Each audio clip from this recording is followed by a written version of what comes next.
खास पॉडकास्ट में आपका स्वागत है। स्टीफन हॉकिंग की amazing book a brief history of time की हमारी यात्रा जारी है। पिछले 5 चैप्टर्स में हमने picture of the universe, time, expansion, uncertainty के सिद्धांत और फंडामेंटल पार्टिकल्स के बारे में जाना।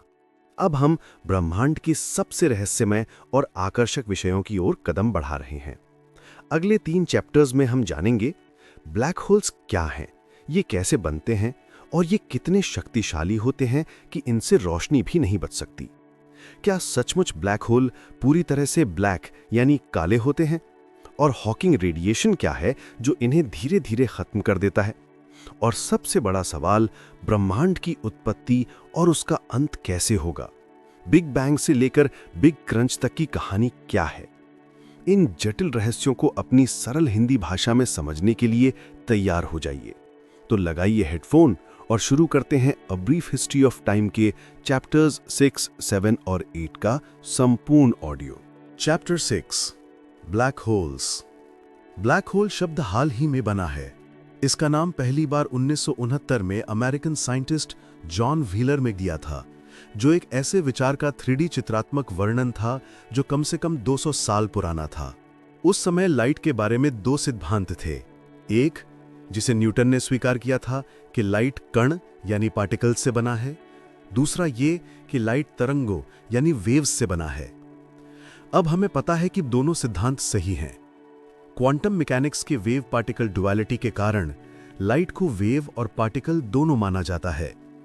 जब यह सिद्धांत था कि लाइट तरंगों से बनी है, तब स्पष्ट नहीं था कि ग्रेविटी इसका प्रभाव डालेगी। लेकिन यदि लाइट कणों से बनी है तो उम्मीद की जाती थी कि ग्रेविटी उन पर कैनन बॉल्स, रॉकेट्स और प्लैनेट्स की तरह असर करेगा। शुरू में माना जाता था कि लाइट के पार्टिकल्स अनंत गति से चलते हैं, इसलिए ग्रेविटी उन्हें धीमा नहीं कर सकती। लेकिन रोमर ने साबित किया कि लाइट फाइनाइट स्पीड से ट्रैवल करता है, जिससे ग्रेविटी का प्रभाव हो सकता है। इसी आधार पर कैम्ब्रिज के जॉन मिशेल ने 1783 में philosophical transactions of royal society of London में एक पेपर लिखा, जिसमें उन्होंने बताया कि यदि कोई स्टार काफी मैसिव और कॉम्पैक्ट हो तो उसकी ग्रेविटेशनल फील्ड इतनी प्रबल होगी कि लाइट एस्केप नहीं कर सकेगी। स्टार की सतह से निकली लाइट ग्रेविटेशनल अट्रैक्शन के कारण इतनी दूर नहीं जा सकेगी।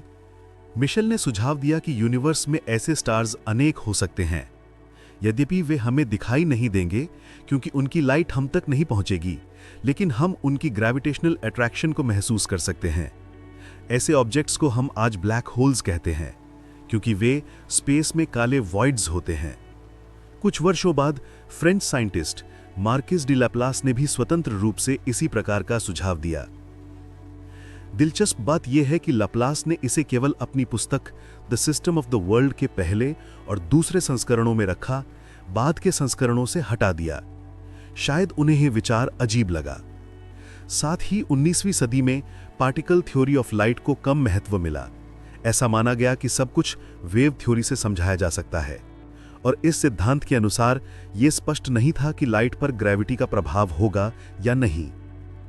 असल में न्यूटन की ग्रेविटी थ्योरी में लाइट को कैनन बॉल्स की तरह ट्रीट करना कंसिस्टेंट नहीं है, क्योंकि लाइट की स्पीड फिक्स्ड होती है। पृथ्वी पर ऊपर फेंका गया कैनन बॉल ग्रेविटी से धीमा होगा, रुक जाएगा और वापस आएगा, लेकिन फोटॉन कांस्टेंट स्पीड से ट्रैवल करना जारी रखेगा। तो न्यूटोनियन ग्रेविटी लाइट पर कैसे असर कर सकता है? ग्रेविटी का लाइट पर प्रभाव की कंसिस्टेंट थ्योरी तब आई जब आइंस्टाइन ने 1915 में जनरल रिलेटिविटी प्रदान की। इसके बाद भी मैसिव स्टार्स के लिए थ्योरी के इंप्लीकेशंस को समझने में बहुत समय लगा। ब्लैक होल कैसे बनता है, इसे समझने के लिए स्टार के लाइफ साइकिल को जानना जरूरी है। स्टार तब बनता है जब एक बड़ी मात्रा में गैस, मुख्यतः हाइड्रोजन, अपने ग्रेविटेशनल अट्रैक्शन की वजह से अपने आप में कोलैप्स करने लगता है। जब गैस सिकुड़ता है तो गैस के एटम्स आपस में अधिक बार और तेज टकराते हैं, जिससे गैस गर्म होता है। अंततः गैस इतनी गर्म हो जाएगी कि हाइड्रोजन के एटम्स आपस में टकराने पर बाउंस नहीं करेंगे, बल्कि हीलियम में बदल जाएंगे। इस प्रक्रिया में जो हीट निकलती है वो एक नियंत्रित हाइड्रोजन बॉम्ब एक्सप्लोजन जैसी होती है, और यही हीट स्टार को चमकाती है।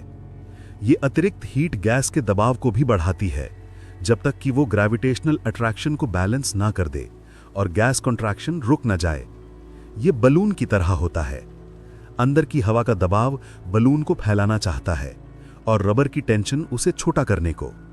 स्टार्स लंबे समय तक स्थिर रहते हैं क्योंकि न्यूक्लियर रिएक्शंस की हीट ग्रेविटेशनल अट्रैक्शन को संतुलित करती है। परंतु अंततः स्टार अपने हाइड्रोजन और अन्य न्यूक्लियर फ्यूल्स को खत्म कर देता है।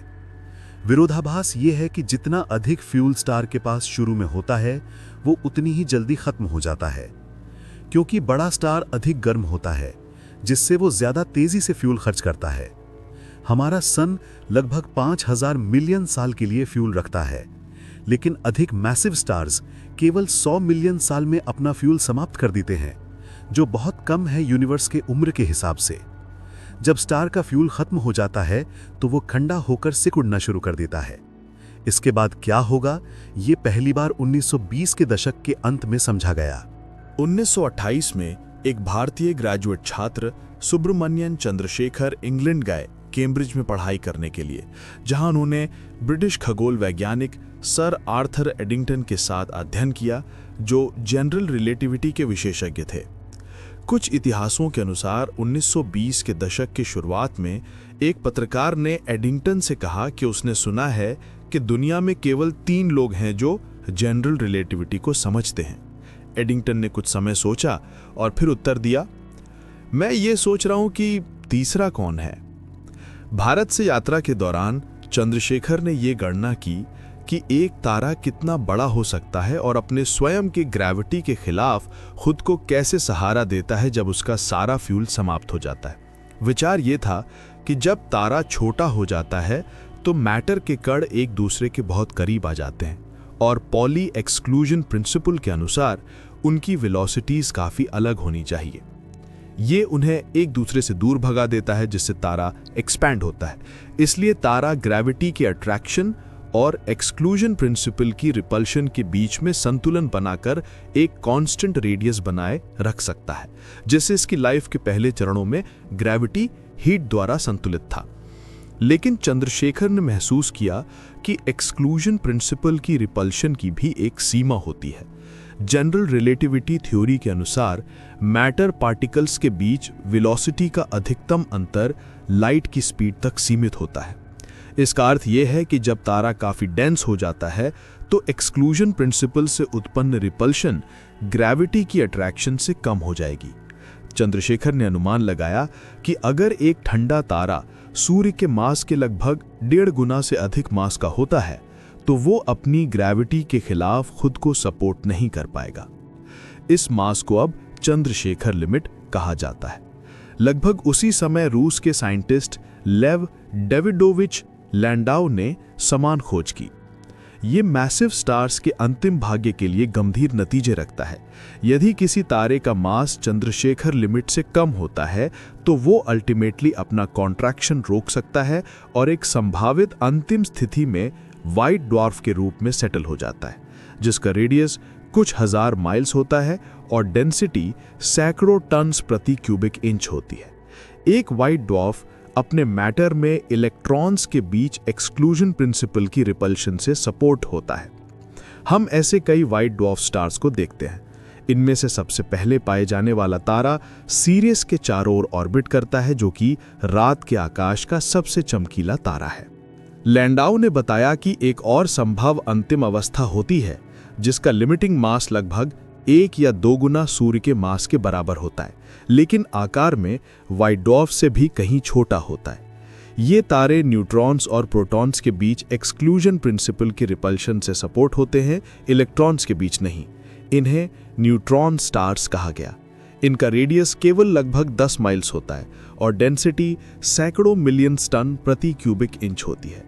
इन्हें पहले प्रेडिक्ट किया गया था, लेकिन ऑब्जर्व नहीं किया जा सका। ये बाद में डिटेक्शन में आए। वहीं चंद्रशेखर लिमिट से अधिक मास वाले स्टार्स को फ्यूल खत्म होने के बाद बड़ी समस्या का सामना करना पड़ता है। कभी कभी एक्सप्लोड कर सकते हैं या इतना मैटर हो देते हैं कि इनका मास लिमिट से नीचे आ जाए और वे कैटास्ट्रोफिक ग्रेविटेशनल कोलैप्स से बच जाएं। लेकिन ये मान पाना मुश्किल है कि ऐसा हमेशा होता हो, चाहे तारा कितना भी बड़ा क्यों ना हो। तारे को कैसे पता चलता है कि उसे अपना मास घटाना है? अगर हर तारा पर्याप्त मास होकर कोलैप्स बच भी जाता है, तो अगर व्हाइट ड्वार्फ या न्यूट्रॉन स्टार में अतिरिक्त मास जोड़ा जाए जो लिमिट से ऊपर हो जाए, तो क्या होगा? क्या ये इन्फिनिट डेंसिटी तक कोलैप्स हो जाएगा? एडिंगटन इस इम्प्लीकेशन से स्तब्ध थे और उन्होंने चंद्रशेखर के परिणामों पर विश्वास करने से इनकार कर दिया। एडिंगटन का मानना था कि एक तारा इस प्रकार जीरो साइज तक कोलैप्स नहीं हो सकता।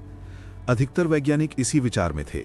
स्वयं आइंस्टाइन ने एक पेपर लिखा था जिसमें उन्होंने कहा कि तारे जीरो साइज तक सिकुड़ नहीं सकते। अन्य वैज्ञानिक, विशेष रूप से एडिंगटन, जो चंद्रशेखर के पूर्व शिक्षक और तारे की संरचना के प्रमुख अथॉरिटी थे, के विरोध ने चंद्रशेखर को इस कार्य को छोड़कर एस्ट्रोनॉमी के अन्य क्षेत्रों जैसे स्टार क्लस्टर के मोशन की ओर मोड़ने के लिए प्रेरित किया। हालांकि जब 1983 में उन्हें नोबेल प्राइज मिला, तो ये आंशिक रूप से उनके कोल्ड स्टार्स के लिमिटिंग मास पर किए गए प्रारंभिक कार्य के लिए था। चंद्रशेखर ने दिखा दिया था कि एक्सक्लूजन प्रिंसिपल एक ऐसे तारे का कोलैप्स नहीं रोक सकता जिसका मास चंद्रशेखर लिमिट से अधिक हो। लेकिन यह समझना कि जनरल रिलेटिविटी के अनुसार ऐसे तारे के साथ क्या होगा, सबसे पहले 1939 में युवा अमेरिकन रॉबर्ट ओपेनहाइमर ने किया। उनका परिणाम था कि उस समय के टेलीस्कोप्स द्वारा इसका ऑब्जर्वेशनल परिणाम पाने की संभावना नहीं थी। फिर वर्ल्ड वॉर II आया और ओपेनहाइमर खुद एटम बॉम्ब प्रोजेक्ट में शामिल हो गए। युद्ध के बाद ग्रेविटेशनल कोलैप्स का विषय लार्जली भुलाया गया क्योंकि वैज्ञानिक एटम्स और उसके न्यूक्लियस के स्केल की घटनाओं में लगे रहे। 1960 के दशक में मॉडर्न टेक्नोलॉजी के अनुप्रयोग और एस्ट्रोनॉमिकल ऑब्जर्वेशंस की संख्या तथा सीमा में वृद्धि के कारण एस्ट्रोनॉमी और कॉस्मोलॉजी की बड़ी समस्याओं में रुचि फिर से जागृत हुई। तब ओपेनहाइमर के कार्य को कई लोगों ने पुनः खोजा और विस्तारित किया। ओपेनहाइमर के कार्य से आज हमारे पास जो चित्र है वो इस प्रकार है। तारे की ग्रेविटेशनल फील्ड स्पेस टाइम में लाइट रेस के पाथ्स को बदल देती है, जो तब होती अगर तारा मौजूद ना होता। लाइट कोन्स, जो स्पेस और टाइम में लाइट के फ्लैशेस द्वारा अपनाए गए रास्तों को दर्शाते हैं, तारे की सतह के पास हल्का इनवर्ड बेंड हो जाते हैं। ये इफेक्ट हमें सूर्य के एक्लिप्स के दौरान दूर स्थित तारों की लाइट के बेंडिंग में दिखता है। जैसे जैसे तारा कॉन्ट्रैक्ट करता है, उसकी सतह की ग्रेविटेशनल फील्ड मजबूत होती है और लाइट कोन्स और अधिक इनवर्ड बेंड हो जाते हैं। इससे तारे की लाइट के निकलने में कठिनाई होती है और दूर से देखने वाले को लाइट डिमर और रेडर दिखाई देती है। अंत में जब तारा एक क्रिटिकल रेडियस तक सिकुड़ जाता है, तब सतह की ग्रेविटेशनल फील्ड इतनी मजबूत हो जाती है कि लाइट कोन्स इतना अंदर की ओर बेंड हो जाते हैं कि लाइट एस्केप नहीं कर पाती। रिलेटिविटी थ्योरी के अनुसार कुछ भी लाइट से तेज ट्रैवल नहीं कर सकता। अतः यदि लाइट एस्केप नहीं कर सकती, तो कोई भी चीज़ एस्केप नहीं कर सकती। सब कुछ ग्रेविटेशनल फील्ड द्वारा वापस खींच लिया जाता है। इसका मतलब यह है कि स्पेस टाइम के एक रीजन में ऐसे घटनाओं का समूह है जहां से कोई भी डिस्टेंट ऑब्जर्वर तक एस्केप नहीं कर सकता। इस क्षेत्र को हम आज ब्लैक होल कहते हैं। इसका बाउंड्री इवेंट होराइजन कहलाता है और ये उन लाइट रेस के रास्तों से मेल खाता है जो ब्लैक होल से बाहर निकलने में असफल होते हैं। रिलेटिविटी थियरी में एब्सोल्यूट टाइम नहीं होता। प्रत्येक ऑब्जर्वर का अपना समय होता है। तारे पर मौजूद किसी व्यक्ति के लिए समय दूर स्थित व्यक्ति के लिए समय से अलग होगा, क्योंकि तारे की ग्रेविटेशनल फील्ड के कारण समय में अलगाव होता है। मान लीजिए एक बहादुर एस्ट्रोनॉट जो कोलैप्स हो रहे तारे की सतह पर है और तारे के साथ अंदर की तरफ गिर रहा है, अपनी घड़ी के अनुसार हर सेकंड अपने स्पेसशिप को एक सिग्नल भेज रहा है जो तारे के चारों ओर ऑर्बिट कर रहा है। उसकी घड़ी के किसी समय, जैसे 11 बजे, तारा क्रिटिकल रेडियस से छोटा हो जाएगा, जहां ग्रेविटेशनल फील्ड इतनी प्रबल हो जाएगी कि कुछ भी बाहर नहीं निकल सकता और उसके सिग्नल स्पेसशिप तक नहीं पहुंच पाएंगे। जैसे जैसे 11 बजे का समय नज़दीक आएगा, स्पेसशिप से देखने वाले को एस्ट्रोनॉट के भेजे गए सिग्नल्स के बीच का अंतर बढ़ता जाएगा। हालांकि 10:59 से पहले ये परिवर्तन बहुत कम होगा। वे एस्ट्रोनॉट के 10:59 और 10:59 के सिग्नल्स के बीच थोड़ी देर का अंतर महसूस करेंगे, लेकिन 11 बजे का सिग्नल कभी नहीं मिलेगा। एस्ट्रोनॉट की घड़ी के अनुसार 10:59 से 11 बजे के बीच तारे की सतह से निकली लाइट वेव्स अनंत समय तक फैलती जाएंगी, जैसा कि स्पेसशिप से देखा जाएगा। वेव्स के बीच आने वाले समय की दूरी बढ़ती जाएगी, जिससे तारे की लाइट ऑब्जर्वर को अधिक रेडर, फेंट और धीरे धीरे लगभग अदृश्य लगेगी। अंत में तारा इतना डिम हो जाएगा कि स्पेसशिप से उसे देखा नहीं जा सकेगा। तब केवल एक ब्लैक होल स्पेस में रह जाएगा। हालांकि तारा अपने ग्रेविटेशनल फोर्स से स्पेसशिप पर इसका प्रभाव जारी रखेगा, जिससे स्पेसशिप ब्लैक होल के चारों ओर ऑर्बिट करता रहेगा। ये स्थिति पूरी तरह वास्तविक नहीं है, क्योंकि इसमें एक समस्या है। तारे से जितना दूर होंगे, भौतिकी के अनुसार ग्रेविटेशनल फोर्स उतनी ही कम होगी। इसलिए एस्ट्रोनॉट के पैरों पर ग्रेविटेशनल शक्ति उसके सिर से हमेशा अधिक होगी। इस बल के अंतर की वजह से एस्ट्रोनॉट का शरीर स्पेगेटी की तरह खिंच जाएगा, या उसे इवेंट होराइजन बनने के क्रिटिकल रेडियस तक पहुंचने से पहले ही फाड़ दिया जाएगा। लेकिन हमें विश्वास है कि यूनिवर्स में बहुत बड़े ऑब्जेक्ट्स भी हैं, जैसे कि गैलेक्सीज के केंद्रीय क्षेत्र, जो ग्रेविटेशनल कोलैप्स के माध्यम से ब्लैक होल्स बना सकते हैं। ऐसे ब्लैक होल पर मौजूद एस्ट्रोनॉट को इवेंट होराइजन बनने से पहले कोई खास झंझट नहीं होगा। वह क्रिटिकल रेडियस तक पहुंचने पर कुछ महसूस नहीं करेगा और बिना पता चले पॉइंट ऑफ नो रिटर्न पार कर सकता है। फिर भी कोलैप्स जारी रखने पर कुछ ही घंटों में उसके सिर और पैरों पर लगने वाला ग्रेविटेशनल बल इतना अधिक हो जाएगा कि वह फिर से फाड़ दिया जाएगा। 1965 से 1970 के बीच रॉजर पेनरोज और मैंने ये कार्य किया कि जनरल रिलेटिविटी के अनुसार ब्लैक होल के भीतर इनफाइनाइट डेंसिटी और स्पेस टाइम कर्वेचर वाली सिंगुलैरिटी होनी चाहिए। ये बिग बैंग के समान है, परंतु ये सिंगुलैरिटी कोलैप्सिंग शरीर और एस्ट्रोनॉट के लिए समय का अंत होगा। इस सिंगुलैरिटी पर विज्ञान के नियम और हमारे भविष्य की पूर्वानुमान क्षमता टूट जाएगी। फिर भी कोई भी ऑब्जर्वर जो ब्लैक होल के बाहर रहेगा, उसे इस प्रिडिक्टेबिलिटी के फेलियर का कोई प्रभाव नहीं होगा, क्योंकि ना तो लाइट और ना ही कोई अन्य सिग्नल सिंगुलैरिटी से बाहर आ सकेगा। ये असाधारण तथ्य रॉजर पेनरोज को कॉस्मिक सेंसरशिप हाइपोथेसिस प्रस्तावित करने के लिए प्रेरित करता है, जिसे इस प्रकार कहा जा सकता है कि गॉड अबहोर्स अ नेकेड सिंगुलैरिटी। दूसरे शब्दों में, ग्रेविटेशनल कोलैप्स द्वारा उत्पन्न सिंगुलैरिटीज केवल उन स्थानों पर होती हैं, जैसे कि ब्लैक होल्स, जहां वे बाहरी नज़र से इवेंट होराइजन द्वारा अच्छी तरह छिपी होती हैं। इसे स्ट्रिक्ट रूप से वीक कॉस्मिक सेंसरशिप हाइपोथेसिस कहा जाता है। यह हाइपोथेसिस उन ऑब्जर्वर्स को बचाता है जो ब्लैक होल के बाहर रहते हैं सिंगुलैरिटी में प्रिडिक्टेबिलिटी के टूटने के प्रभावों से, लेकिन ये उन दुर्भाग्यपूर्ण एस्ट्रोनॉट्स के लिए कुछ नहीं करता जो ब्लैक होल में गिर जाते हैं। जनरल रिलेटिविटी के कुछ इक्वेशन ऐसे सॉल्यूशंस भी देते हैं जहां एस्ट्रोनॉट नेकेड सिंगुलैरिटी देख सकता है। वह सिंगुलैरिटी से टकराने से बच सकता है और एक वर्म होल के माध्यम से यूनिवर्स के किसी अन्य क्षेत्र में आ सकता है। इससे स्पेस और टाइम में यात्रा के लिए बड़ी संभावनाएं उत्पन्न होती हैं, लेकिन दुर्भाग्य से ये सॉल्यूशंस अत्यंत अस्थिर प्रतीत होते हैं। सबसे छोटा पर्टर्बेशन, जैसे कि एस्ट्रोनॉट की उपस्थिति, इन्हें बदल सकता है, ताकि एस्ट्रोनॉट सिंगुलैरिटी को तब तक न देख सके जब तक कि वह उससे टकराए और उसका समय समाप्त हो जाए। दूसरे शब्दों में, सिंगुलैरिटी हमेशा उसके भविष्य में होगी, कभी उसके अतीत में नहीं। कॉस्मिक सेंसरशिप हाइपोथेसिस का स्ट्रॉन्ग संस्करण कहता है कि वास्तविक समाधानों में सिंगुलैरिटीज या तो पूरी तरह भविष्य में, जैसे कि ग्रेविटेशनल कोलैप्स की सिंगुलैरिटीज, या पूरी तरह अतीत में, जैसे कि बिग बैंग में ही होंगी। मैं कॉस्मिक सेंसरशिप में दृढ़ विश्वास करता हूं और कैलटेक के किप थॉर्न और जॉन प्रेस्किल के साथ इस पर दांव भी लगा चुका हूं कि यह हमेशा सही रहेगा। तकनीकी कारणों से यह दांव में हार गया, क्योंकि ऐसे उदाहरण प्रस्तुत किए गए जिनमें सिंगुलैरिटी दूर से देखने योग्य थी। इसलिए मुझे दांव हारना पड़ा और शर्तों के अनुसार मुझे उनकी नेकेडनेस को ढकना पड़ा। पर मैं नैतिक विजय का दावा कर सकता हूं। नेकेड सिंगुलैरिटीज अस्थिर थीं। सबसे छोटा डिस्टर्बेंस उन्हें या तो गायब कर देता या इवेंट होराइजन के पीछे छिपा देता। इसलिए वे वास्तविक परिस्थितियों में नहीं पाए जाते। इवेंट होराइजन, जो स्पेस टाइम के उस क्षेत्र की सीमा है जहां से कोई बाहर नहीं निकल सकता, ब्लैक होल के चारों ओर एक वन वे मेम्ब्रेन की तरह कार्य करता है। ऑब्जेक्ट्स जैसे अनजाने एस्ट्रोनॉट इवेंट होराइजन के माध्यम से ब्लैक होल के अंदर गिर सकते हैं, लेकिन ब्लैक होल से इवेंट होराइजन के द्वारा कोई बाहर नहीं आ सकता। ध्यान रखें कि इवेंट होराइजन स्पेस टाइम में लाइट का वो पाथ है जो ब्लैक होल से बाहर निकलने की कोशिश करता है, और कोई भी लाइट से तेज गति से नहीं चल सकता। इवेंट होराइजन के लिए डांटे के हेल के एंट्रेंस के बारे में कहा गया प्रसिद्ध वाक्य उपयुक्त होगा, ऑल होप अबैंडन ये हु एंटर हियर। जो भी या जो कोई इवेंट होराइजन से जाता है, वो जल्द ही इन्फिनिट डेंसिटी वाले क्षेत्र और समय के अंत में एंड ऑफ टाइम में पहुंच जाएगा। जनरल रिलेटिविटी प्रिडिक्ट करता है कि गतिशील भारी वस्तुएं ग्रेविटेशनल वेव्स उत्सर्जित करेंगी, यानी स्पेस के कर्वेचर में लहरें जो लाइट की गति से ट्रैवल करती हैं।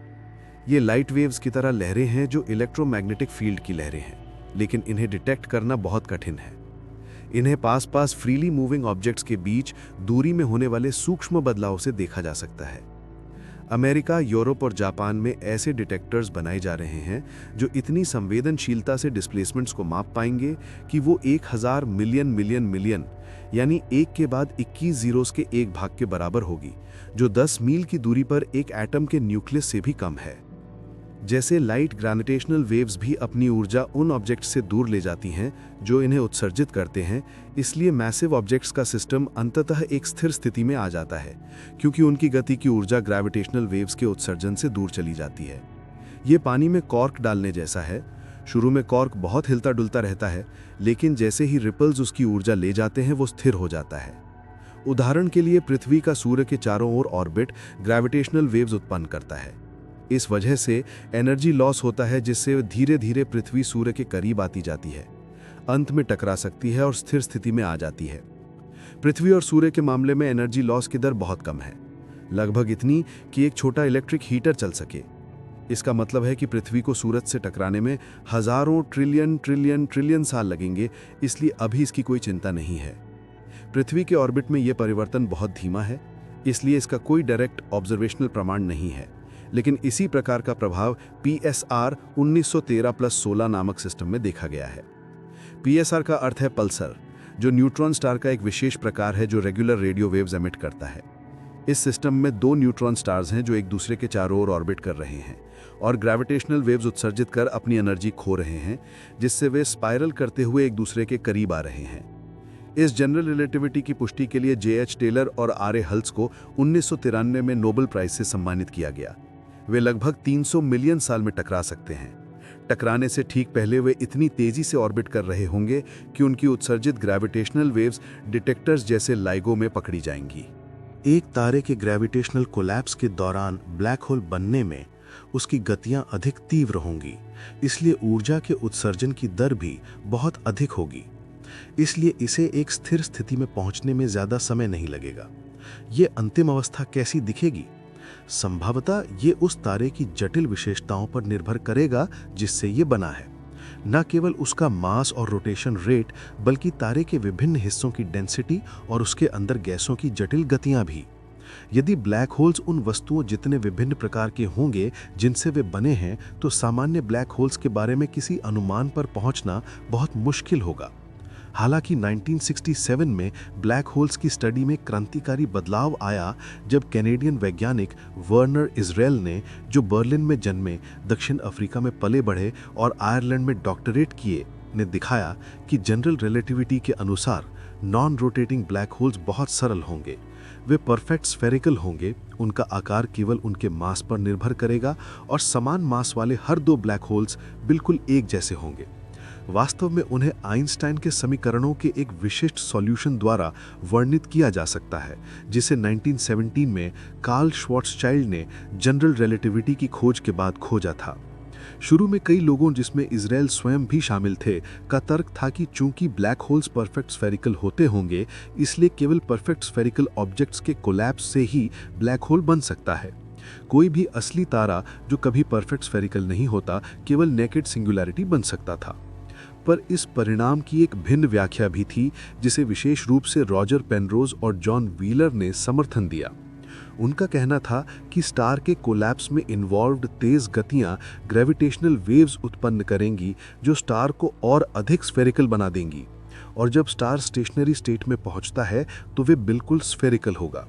इस दृष्टिकोण के अनुसार कोई भी नॉन रोटेटिंग स्टार, चाहे उसका आकार और संरचना कितनी भी जटिल हो, ग्रेविटेशनल कोलैप्स के बाद एक परफेक्ट स्फेरिकल ब्लैक होल में परिवर्तित हो जाएगा, जिसका आकार केवल मास पर निर्भर करेगा। आगे की गणनाओं ने इस दृष्टिकोण का समर्थन किया और इसे जल्दी ही सामान्य रूप से स्वीकार कर लिया गया। इजराइल का परिणाम केवल नॉन रोटेटिंग बॉडीज द्वारा बने ब्लैक होल्स के संदर्भ में था। 1963 में न्यूजीलैंडर रॉय कर ने जनरल रिलेटिविटी के इक्वेशंस के ऐसे सॉल्यूशंस खोजे जो रोटेटिंग ब्लैक होल्स का वर्णन करते थे। ये कर ब्लैक होल्स एक निश्चित दर पर घूमते हैं और उनका आकार तथा आकृति केवल मास और रोटेशन रेट पर निर्भर करती है। यदि रोटेशन शून्य हो तो ब्लैक होल बिल्कुल गोल होता है और सॉल्यूशन श्वार्ट्ज़चाइल्ड सॉल्यूशन के समान होता है। यदि रोटेशन गैर शून्य हो तो ब्लैक होल अपने इक्वेटर के पास बाहर की ओर फैलाव करता है, जैसे पृथ्वी और सूरज अपने रोटेशन की वजह से फैलाव करते हैं। इसलिए इजराइल के परिणाम को रोटेटिंग बॉडीज पर लागू करते हुए अनुमान लगाया गया कि कोई भी रोटेटिंग बॉडी जो ब्लैक होल का निर्माण करे, अंत में कर सॉल्यूशन द्वारा वर्णित स्टेशनरी स्टेट में आ जाएगी।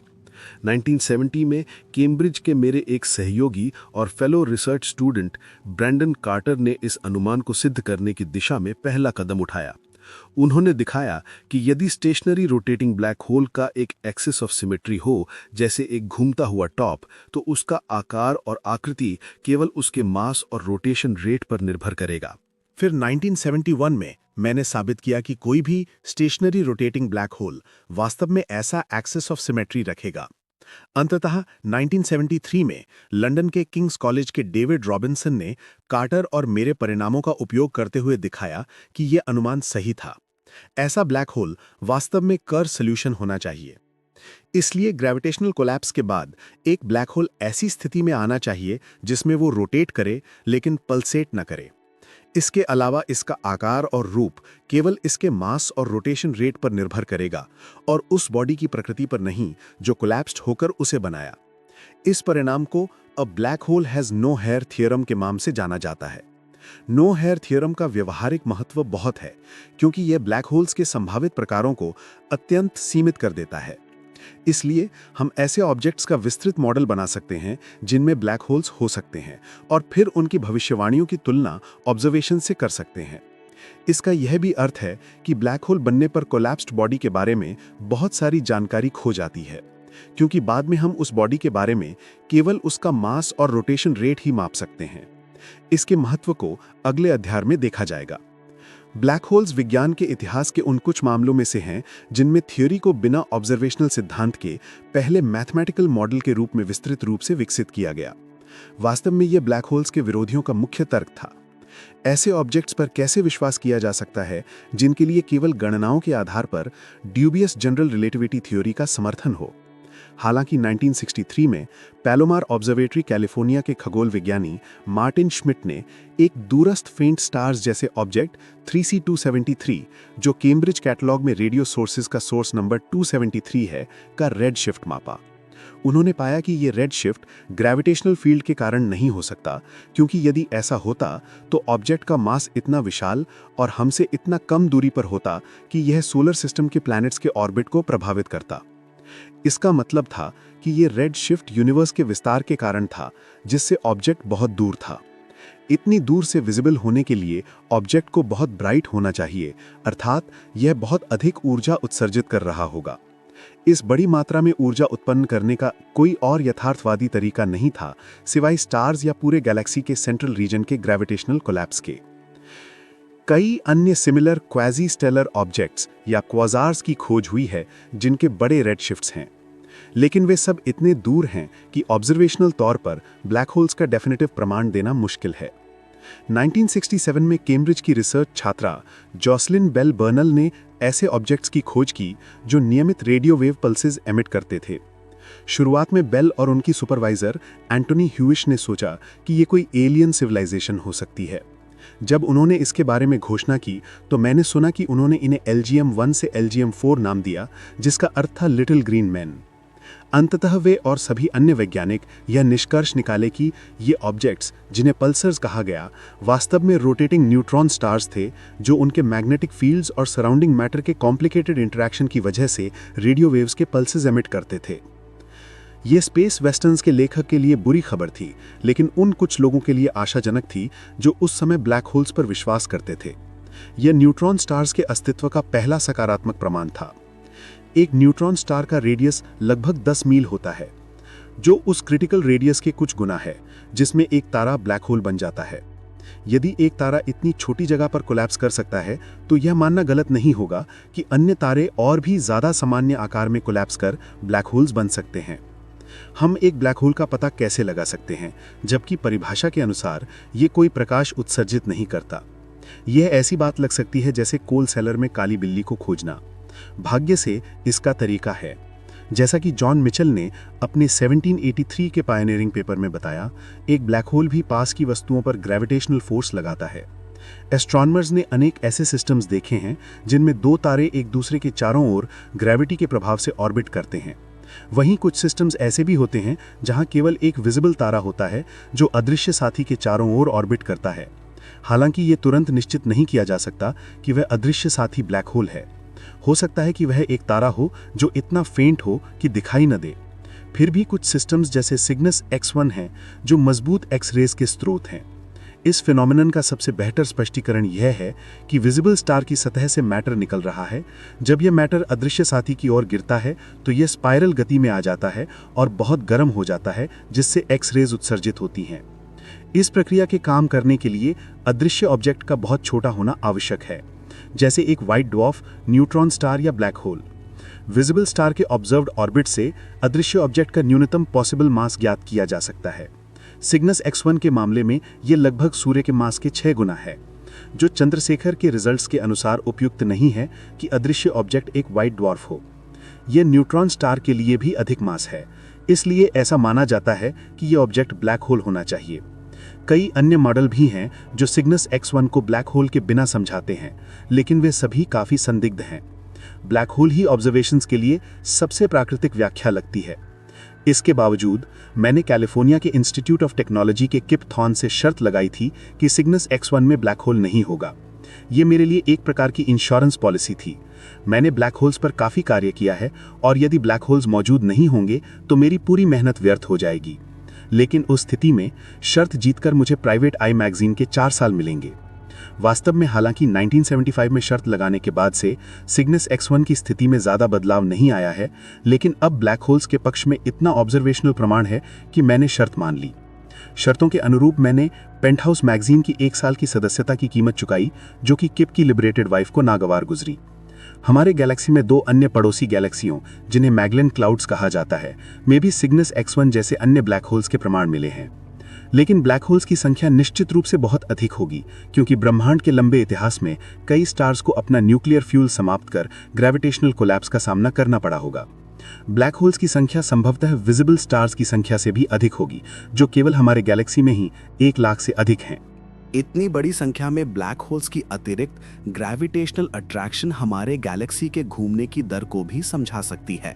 विजिबल स्टार्स का कुल मास इस गति को समझाने के लिए पर्याप्त नहीं है।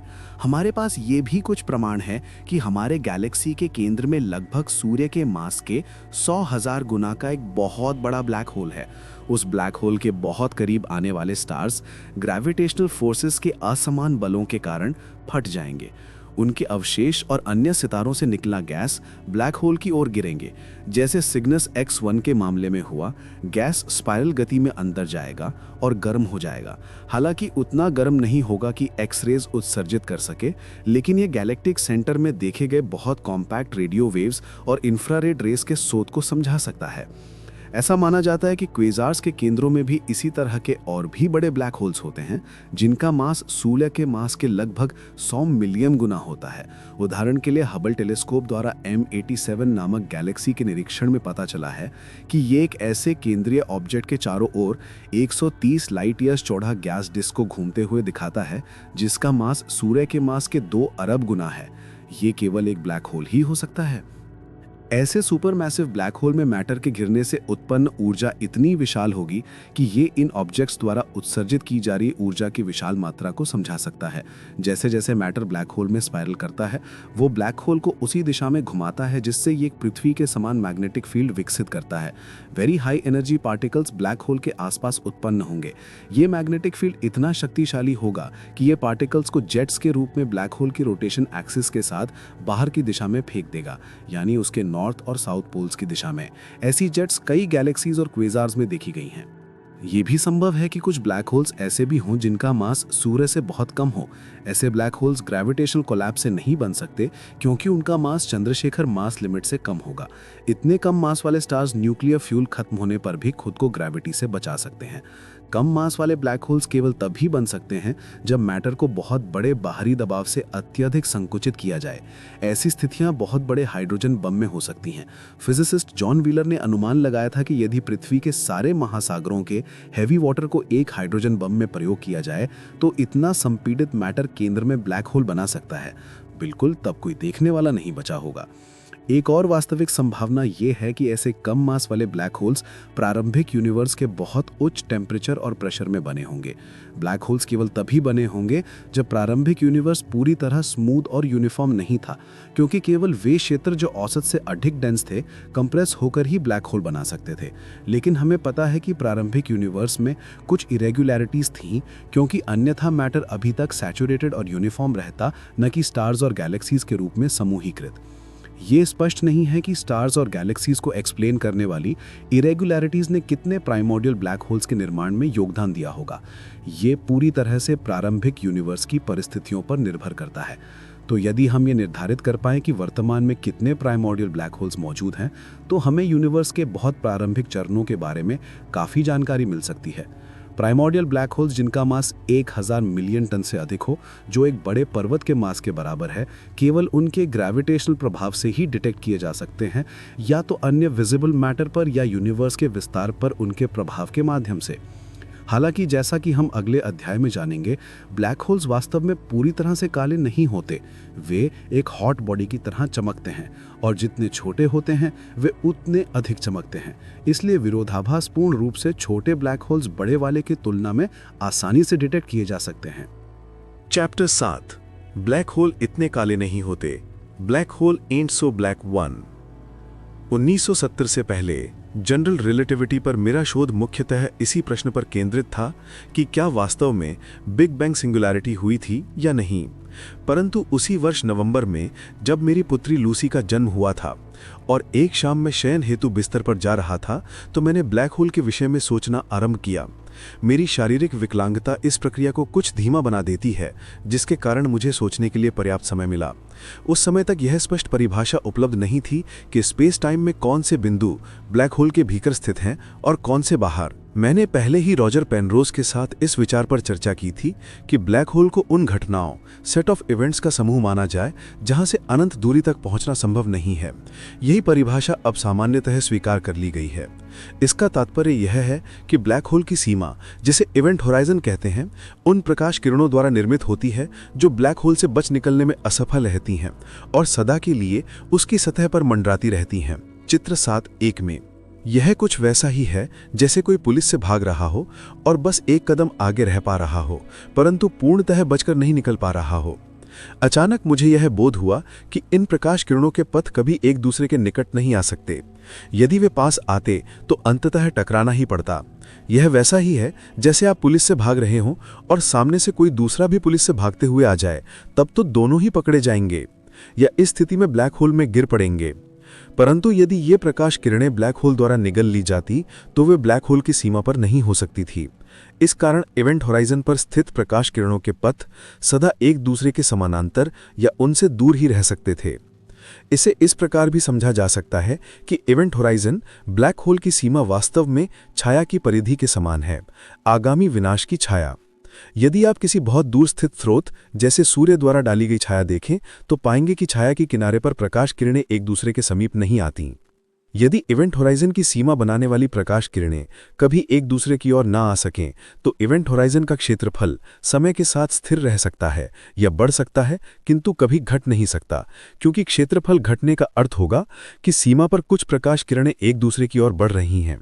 वास्तव में जब भी कोई पदार्थ या रेडिएशन ब्लैक होल में गिरता तो उसका क्षेत्रफल बढ़ जाता। चित्र 7.2 में इसी प्रकार यदि दो ब्लैक होल आपस में टकराकर विलय कर एक ब्लैक होल बनाते तो अंतिम ब्लैक होल का इवेंट होराइजन का क्षेत्रफल प्रारंभिक ब्लैक होलों के इवेंट होराइजन्स के क्षेत्रों के योग से अधिक या उसके बराबर ही होता। चित्र 3 के अनुसार इस प्रकार इवेंट होराइजन के क्षेत्रफल की सतत अवह्रास निषेध नॉन डिक्रीजिंग विशेषता ने ब्लैक होलों के संभावित व्यवहार पर एक महत्वपूर्ण बंधन लगा दिया। इस खोज से मैं इतना उत्साहित था कि उस रात मुझे अधिक नींद नहीं आई। अगले दिन मैंने रॉजर पेनरोज को फोन किया। उन्होंने भी मेरी बात से सहमति जताई। वास्तव में मुझे लगता है कि वे पहले ही इस गुण से परिचित थे, किंतु वे ब्लैक होल की थोड़ी अलग परिभाषा का उपयोग कर रहे थे। उन्हें यह ज्ञात नहीं हुआ था कि दोनों परिभाषाओं के अनुसार ब्लैक होल की सीमाएं समान होंगी और इसलिए उनके क्षेत्रफल भी समान होंगे, बशर्ते कि ब्लैक होल ऐसी अवस्था में स्थिर हो चुका हो जिसमें समय के साथ उसमें कोई परिवर्तन न हो रहा हो। ब्लैक होल के क्षेत्रफल की यह अवह्रास निषेध प्रवृत्ति एंट्रोपी नामक एक भौतिक राशि के व्यवहार की स्मृति दिलाती है, जो किसी तंत्र में अव्यवस्था का माप करती है। यह सामान्य अनुभव की बात है कि चीज़ों को उनके हाल पर छोड़ देने से उनमें अव्यवस्था बढ़ती जाती है। उदाहरण के लिए, यदि घर की मरम्मत करना बंद कर दिया जाए तो इसे तुरंत देखा जा सकता है। कोई व्यक्ति अव्यवस्था से व्यवस्था उत्पन्न कर सकता है, जैसे घर को पुनः रंगवा सकता है, परंतु इसके लिए श्रम या ऊर्जा का व्यय करना पड़ता है और परिणाम स्वरूप उपलब्ध सुव्यवस्थित ऊर्जा की मात्रा घट जाती है। इस विचार का सटीक कथन सेकेंड लॉ ऑफ थर्मोडायनेमिक्स के रूप में जाना जाता है। यह नियम कहता है कि किसी आइसोलेटेड सिस्टम की एंट्रोपी सदैव बढ़ती है और जब दो तंत्रों को जोड़ा जाता है तो संयुक्त तंत्र की एंट्रोपी दोनों तंत्रों की एंट्रोपीज के योग से भी अधिक होती है। उदाहरण के लिए एक बक्से में गैस अणुओं के तंत्र पर विचार करें। इन अणुओं को छोटे छोटे बिलियर्ड की गेंदों के समान समझा जा सकता है, जो निरंतर एक दूसरे से टकराते रहते हैं और बक्से की दीवारों से टकराकर उछलते रहते हैं। जैसे जैसे गैस का तापमान अधिक होता है, अणु तेज गति से चलते हैं और इसलिए दीवारों से अधिक बार तथा अधिक बल के साथ टकराते हैं, जिससे बाहर की ओर उनका दबाव अधिक हो जाता है। मान लीजिए प्रारंभ में सभी अणु बक्से के बाएं भाग में एक विभाजन पार्टीशन द्वारा सीमित हों। यदि यह विभाजन हटा दिया जाए तो अणु फैलकर दोनों भागों में भरने लगेंगे। आगे किसी समय संयोग से सभी अणु फिर से दाएं भाग में या बाएं भाग में ही आ सकते हैं, किंतु अत्यधिक संभावना यही है कि वे दोनों भागों में लगभग समान रूप से बढ़ जाएंगे। यह अवस्था प्रारंभिक अवस्था से कम सुव्यवस्थित यानी लेस ऑर्डर्ड और अधिक अव्यवस्थित यानी मोर डिसऑर्डर्ड होगी, जब सभी अणु केवल एक हिस्से में थे। इस प्रकार कहा जाता है कि गैस की एंट्रोपी बढ़ गई है। इसी प्रकार यदि हमारे पास दो बक्से हों, एक में ऑक्सीजन अणु और दूसरे में नाइट्रोजन अणु, और हम दोनों बक्सों को जोड़कर बीच की दीवार हटा दें, तो ऑक्सीजन और नाइट्रोजन अणु आपस में मिलने लगेंगे। कुछ समय बाद सबसे संभावित अवस्था यही होगी कि दोनों बक्सों में गैसें समान रूप से मिश्रित होकर एक संयुक्त वितरण बना लेंगी। यह अवस्था कम सुव्यवस्थित होगी और इस प्रकार आरंभिक पृथक अवस्था की तुलना में अधिक एंट्रोपी रखेगी। सेकेंड लॉ ऑफ थर्मोडायनेमिक्स का दर्जा विज्ञान के अन्य नियमों जैसे न्यूटन का ग्रेविटी का नियम से कुछ अलग है, क्योंकि यह सदा नहीं बल्कि विशाल बहुमत की स्थितियों में ही सत्य सिद्ध होता है। उदाहरण के लिए पहले बक्से में सभी अणुओं का आगे किसी समय मात्र एक ही हिस्से में मिल जाना असंभव तो नहीं है, पर उसकी संभावना करोड़ों करोड़ों में केवल एक होती है। किंतु यदि एक ब्लैक होल मौजूद हो तो सेकेंड लॉ का उल्लंघन करना कहीं सरल प्रतीत होता है। बस उच्च एंट्रोपी वाले पदार्थ जैसे गैस से भरे बक्से को ब्लैक होल में फेंक दीजिए। इससे ब्लैक होल के बाहर स्थित पदार्थ की एंट्रोपी घट जाएगी। हाँ, ये कहा जा सकता है कि कुल एंट्रोपी, जिसमें ब्लैक होल के भीतर की एंट्रोपी भी सम्मिलित है, कम नहीं हुई है। किंतु चूंकि हम ब्लैक होल के भीतर देख नहीं सकते, हमें यह ज्ञात नहीं हो पाता कि वहाँ पदार्थ की एंट्रोपी कितनी है।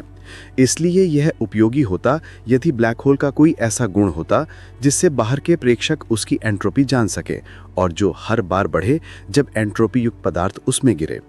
ऊपर वर्णित इस खोज के बाद कि ब्लैक होल में पदार्थ के गिरने पर उसका इवेंट होराइजन क्षेत्रफल बढ़ता है, प्रिंसटन विश्वविद्यालय के शोध छात्र जेकब बेकेनस्टीन ने यह सुझाव दिया कि इवेंट होराइजन का क्षेत्रफल ही ब्लैक होल की एंट्रोपी का माप है। जैसे जैसे एंट्रोपी युक्त पदार्थ ब्लैक होल में गिरता है, इवेंट होराइजन का क्षेत्रफल भी बढ़ता है, जिससे ब्लैक होल के बाहर पदार्थ की एंट्रोपी और इवेंट होराइजन के क्षेत्रों का योग कभी घटता नहीं है। यह विचार अधिकांश परिस्थितियों में सेकेंड लॉ ऑफ थर्मोडायनेमिक्स के उल्लंघन को रोकता प्रतीत हुआ। किंतु इसमें घातक दोष था। यदि किसी ब्लैक होल की एंट्रोपी है तो अवश्य ही उसका तापमान भी होना चाहिए, और किसी निश्चित तापमान वाला पिंड अनिवार्यतः एक विशेष दर पर विकिरण यानी रेडिएशन उत्सर्जित करता है। यह सामान्य अनुभव है कि यदि लोहे की सलाख यानी पोकर को अग्नि में गर्म किया जाए तो वह लाल लाल चमकने लगती है और विकिरण देती है, परंतु निम्न तापमान वाले पिंड भी विकिरण उत्सर्जित करते हैं, बस उनकी मात्रा इतनी कम होती है कि सामान्यतः महसूस नहीं की जाती। यह विकिरण आवश्यक है ताकि सेकेंड लॉ का उल्लंघन ना हो। अतः ब्लैक होल को भी विकिरण उत्सर्जित करना चाहिए, पर इसकी परिभाषा के अनुसार ब्लैक होल वह पिंड है जो कुछ भी उत्सर्जित नहीं करता। इसलिए प्रतीत हुआ कि ब्लैक होल के इवेंट होराइजन का क्षेत्रफल उसकी एंट्रोपी का सही माप नहीं हो सकता। इसी कारण 1972 में मैंने ब्रैंडन कार्टर और अपने अमेरिकी सहकर्मी जिम बार्डेन के साथ एक शोध पत्र लिखा, जिसमें हमने यह इंगित किया कि यद्यपि एंट्रोपी और इवेंट होराइजन के क्षेत्रफल में कई समानताएं हैं, फिर भी यह एक स्पष्ट और प्राणघातक कठिनाई मौजूद है। स्वीकार करना होगा कि यह लेख लिखने की मेरी प्रेरणा आंशिक रूप से बेकिनस्टीन के प्रति झुंझलाहट थी, क्योंकि मुझे लगा कि उन्होंने इवेंट होराइजन क्षेत्रफल की वृद्धि के मेरे निष्कर्ष का अनुचित उपयोग किया है। किंतु अंततः परिणाम यह निकला कि वे मूलतः रूप से सही ही थे, हालांकि ऐसे रूप में जिसकी उन्हें बिल्कुल अपेक्षा नहीं थी। सितंबर 1973 में जब मैं मॉस्को गया हुआ था, मैंने दो प्रमुख सोवियत विशेषज्ञों याकव जेल्डोविच और अलेक्जेंडर स्टारोबिंस्की के साथ ब्लैक होल पर चर्चा की। उन्होंने मुझे ये विश्वास दिलाया कि क्वांटम मैकेनिकल अनसर्टेनिटी प्रिंसिपल के अनुसार घूर्णन ब्लैक होल कणों का निर्माण और उत्सर्जन करने चाहिए। मैं उनके तर्क को भौतिक दृष्टि से स्वीकार करता था, किंतु जिस गणितीय विधि से उन्होंने इस उत्सर्जन की गणना की थी वह मुझे पसंद नहीं आई। इसलिए मैंने एक बेहतर गणितीय उपचार विकसित करने का कार्य आरंभ किया, जिसे मैंने नवंबर 1973 के अंत में ऑक्सफोर्ड में एक अनौपचारिक सेमिनार में प्रस्तुत किया। उस समय तक मैंने ये गणनाएं पूरी नहीं की थीं कि वास्तव में कितना उत्सर्जन होगा। मुझे यही आशा थी कि मुझे वही विकिरण रेडिएशन मिलेगा जो जेल्डोविच और स्तारोबिंस्की ने घूर्णनशील ब्लैक होलों के लिए भविष्यवाणी की थी। किंतु जब मैंने वास्तविक गणना की तो मुझे आश्चर्य और कुछ खिन्नता के साथ यह ज्ञात हुआ कि यहां तक कि अघूर्णनशील नॉन रोटेटिंग ब्लैक होल भी स्थिर दर पर कणों का निर्माण और उत्सर्जन करते हैं। प्रारंभ में मैंने ये सोचा कि ये उत्सर्जन इस बात का संकेत है कि मेरे प्रयुक्त किसी अनुमान में त्रुटि है। मुझे ये भय था कि यदि बेकिनस्टीन को इसकी जानकारी मिल गई तो वे इसे ब्लैक होल की एंट्रोपी संबंधी अपनी धारणाओं के समर्थन में एक और आधार बना लेंगे, जिनसे मैं तब तक सहमत नहीं था।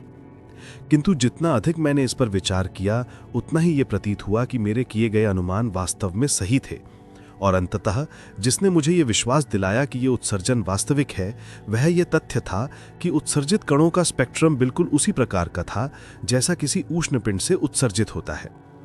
इसके अतिरिक्त ब्लैक होल ठीक उसी दर पर कणों का उत्सर्जन कर रहा था जो सेकंड लॉ के उल्लंघन को रोकने हेतु आवश्यक थी।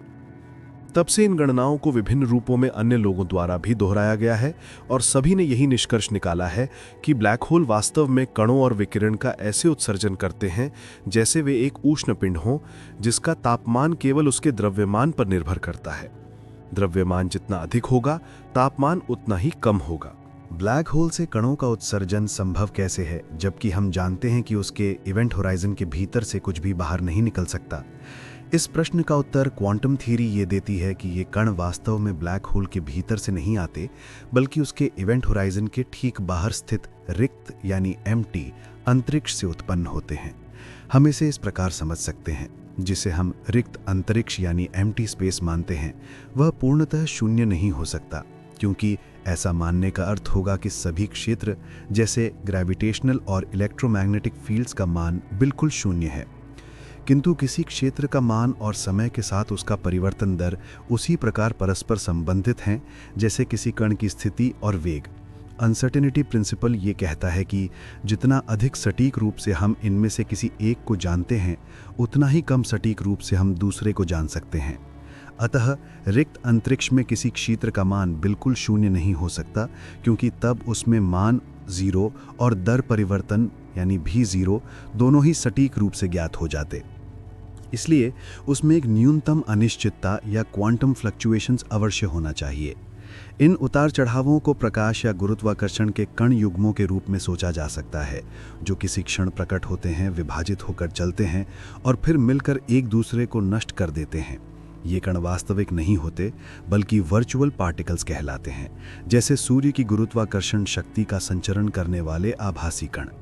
वास्तविक कणों के विपरीत इन्हें सीधे कण डिटेक्टर से नहीं देखा जा सकता, किंतु इनके अप्रत्यक्ष प्रभाव जैसे परमाणु में इलेक्ट्रॉनों की कक्षा ऊर्जा यानी ऑर्बिट एनर्जी में सूक्ष्म परिवर्तन मापे जा सकते हैं, और वे सैद्धांतिक भविष्यवाणियों से आश्चर्यजनक मेल खाते हैं। अनसर्टेनिटी प्रिंसिपल ये भी बताता है कि ऐसे ही आभासी युग्म पदार्थ कणों के भी होंगे, जैसे इलेक्ट्रॉन या क्वार्क। इस स्थिति में युग्म का एक सदस्य कण होगा और दूसरा प्रतिकण यानी एंटी पार्टिकल। चूंकि ऊर्जा शून्य से उत्पन्न नहीं हो सकती, अतः इस युग्म का एक साथी धनात्मक ऊर्जा वाला होगा और दूसरा ऋणात्मक ऊर्जा वाला। ऋणात्मक ऊर्जा वाला साथी अल्पजीवी आभासी कण ही रह जाएगा, क्योंकि सामान्य परिस्थितियों में वास्तविक कण सदैव धनात्मक ऊर्जा रखते हैं। उसे इसलिए अपने साथी को खोजकर उसके साथ मिलकर विनिष्ट होना ही होगा, परंतु किसी विशाल पिंड के समीप वास्तविक कण की ऊर्जा दूर होने पर तुलना में कम हो जाती है, क्योंकि उसे वहां से बाहर ले जाने के लिए अतिरिक्त ऊर्जा चाहिए। सामान्यतः ऊर्जा धनात्मक ही रहती है, परंतु ब्लैक होल के भीतर का गुरुत्वाकर्षण क्षेत्र इतना प्रबल होता है कि वहां वास्तविक कण भी ऋणात्मक ऊर्जा रख सकते हैं। अतः यदि ब्लैक होल मौजूद हो तो यह संभव है कि आभासी युग्म का ऋणात्मक ऊर्जा वाला साथी ब्लैक होल में गिरकर एक वास्तविक कण या प्रतिकण हो जाए। इस स्थिति में उसे अब अपने साथी के साथ विनिष्ट होने की आवश्यकता नहीं होगी।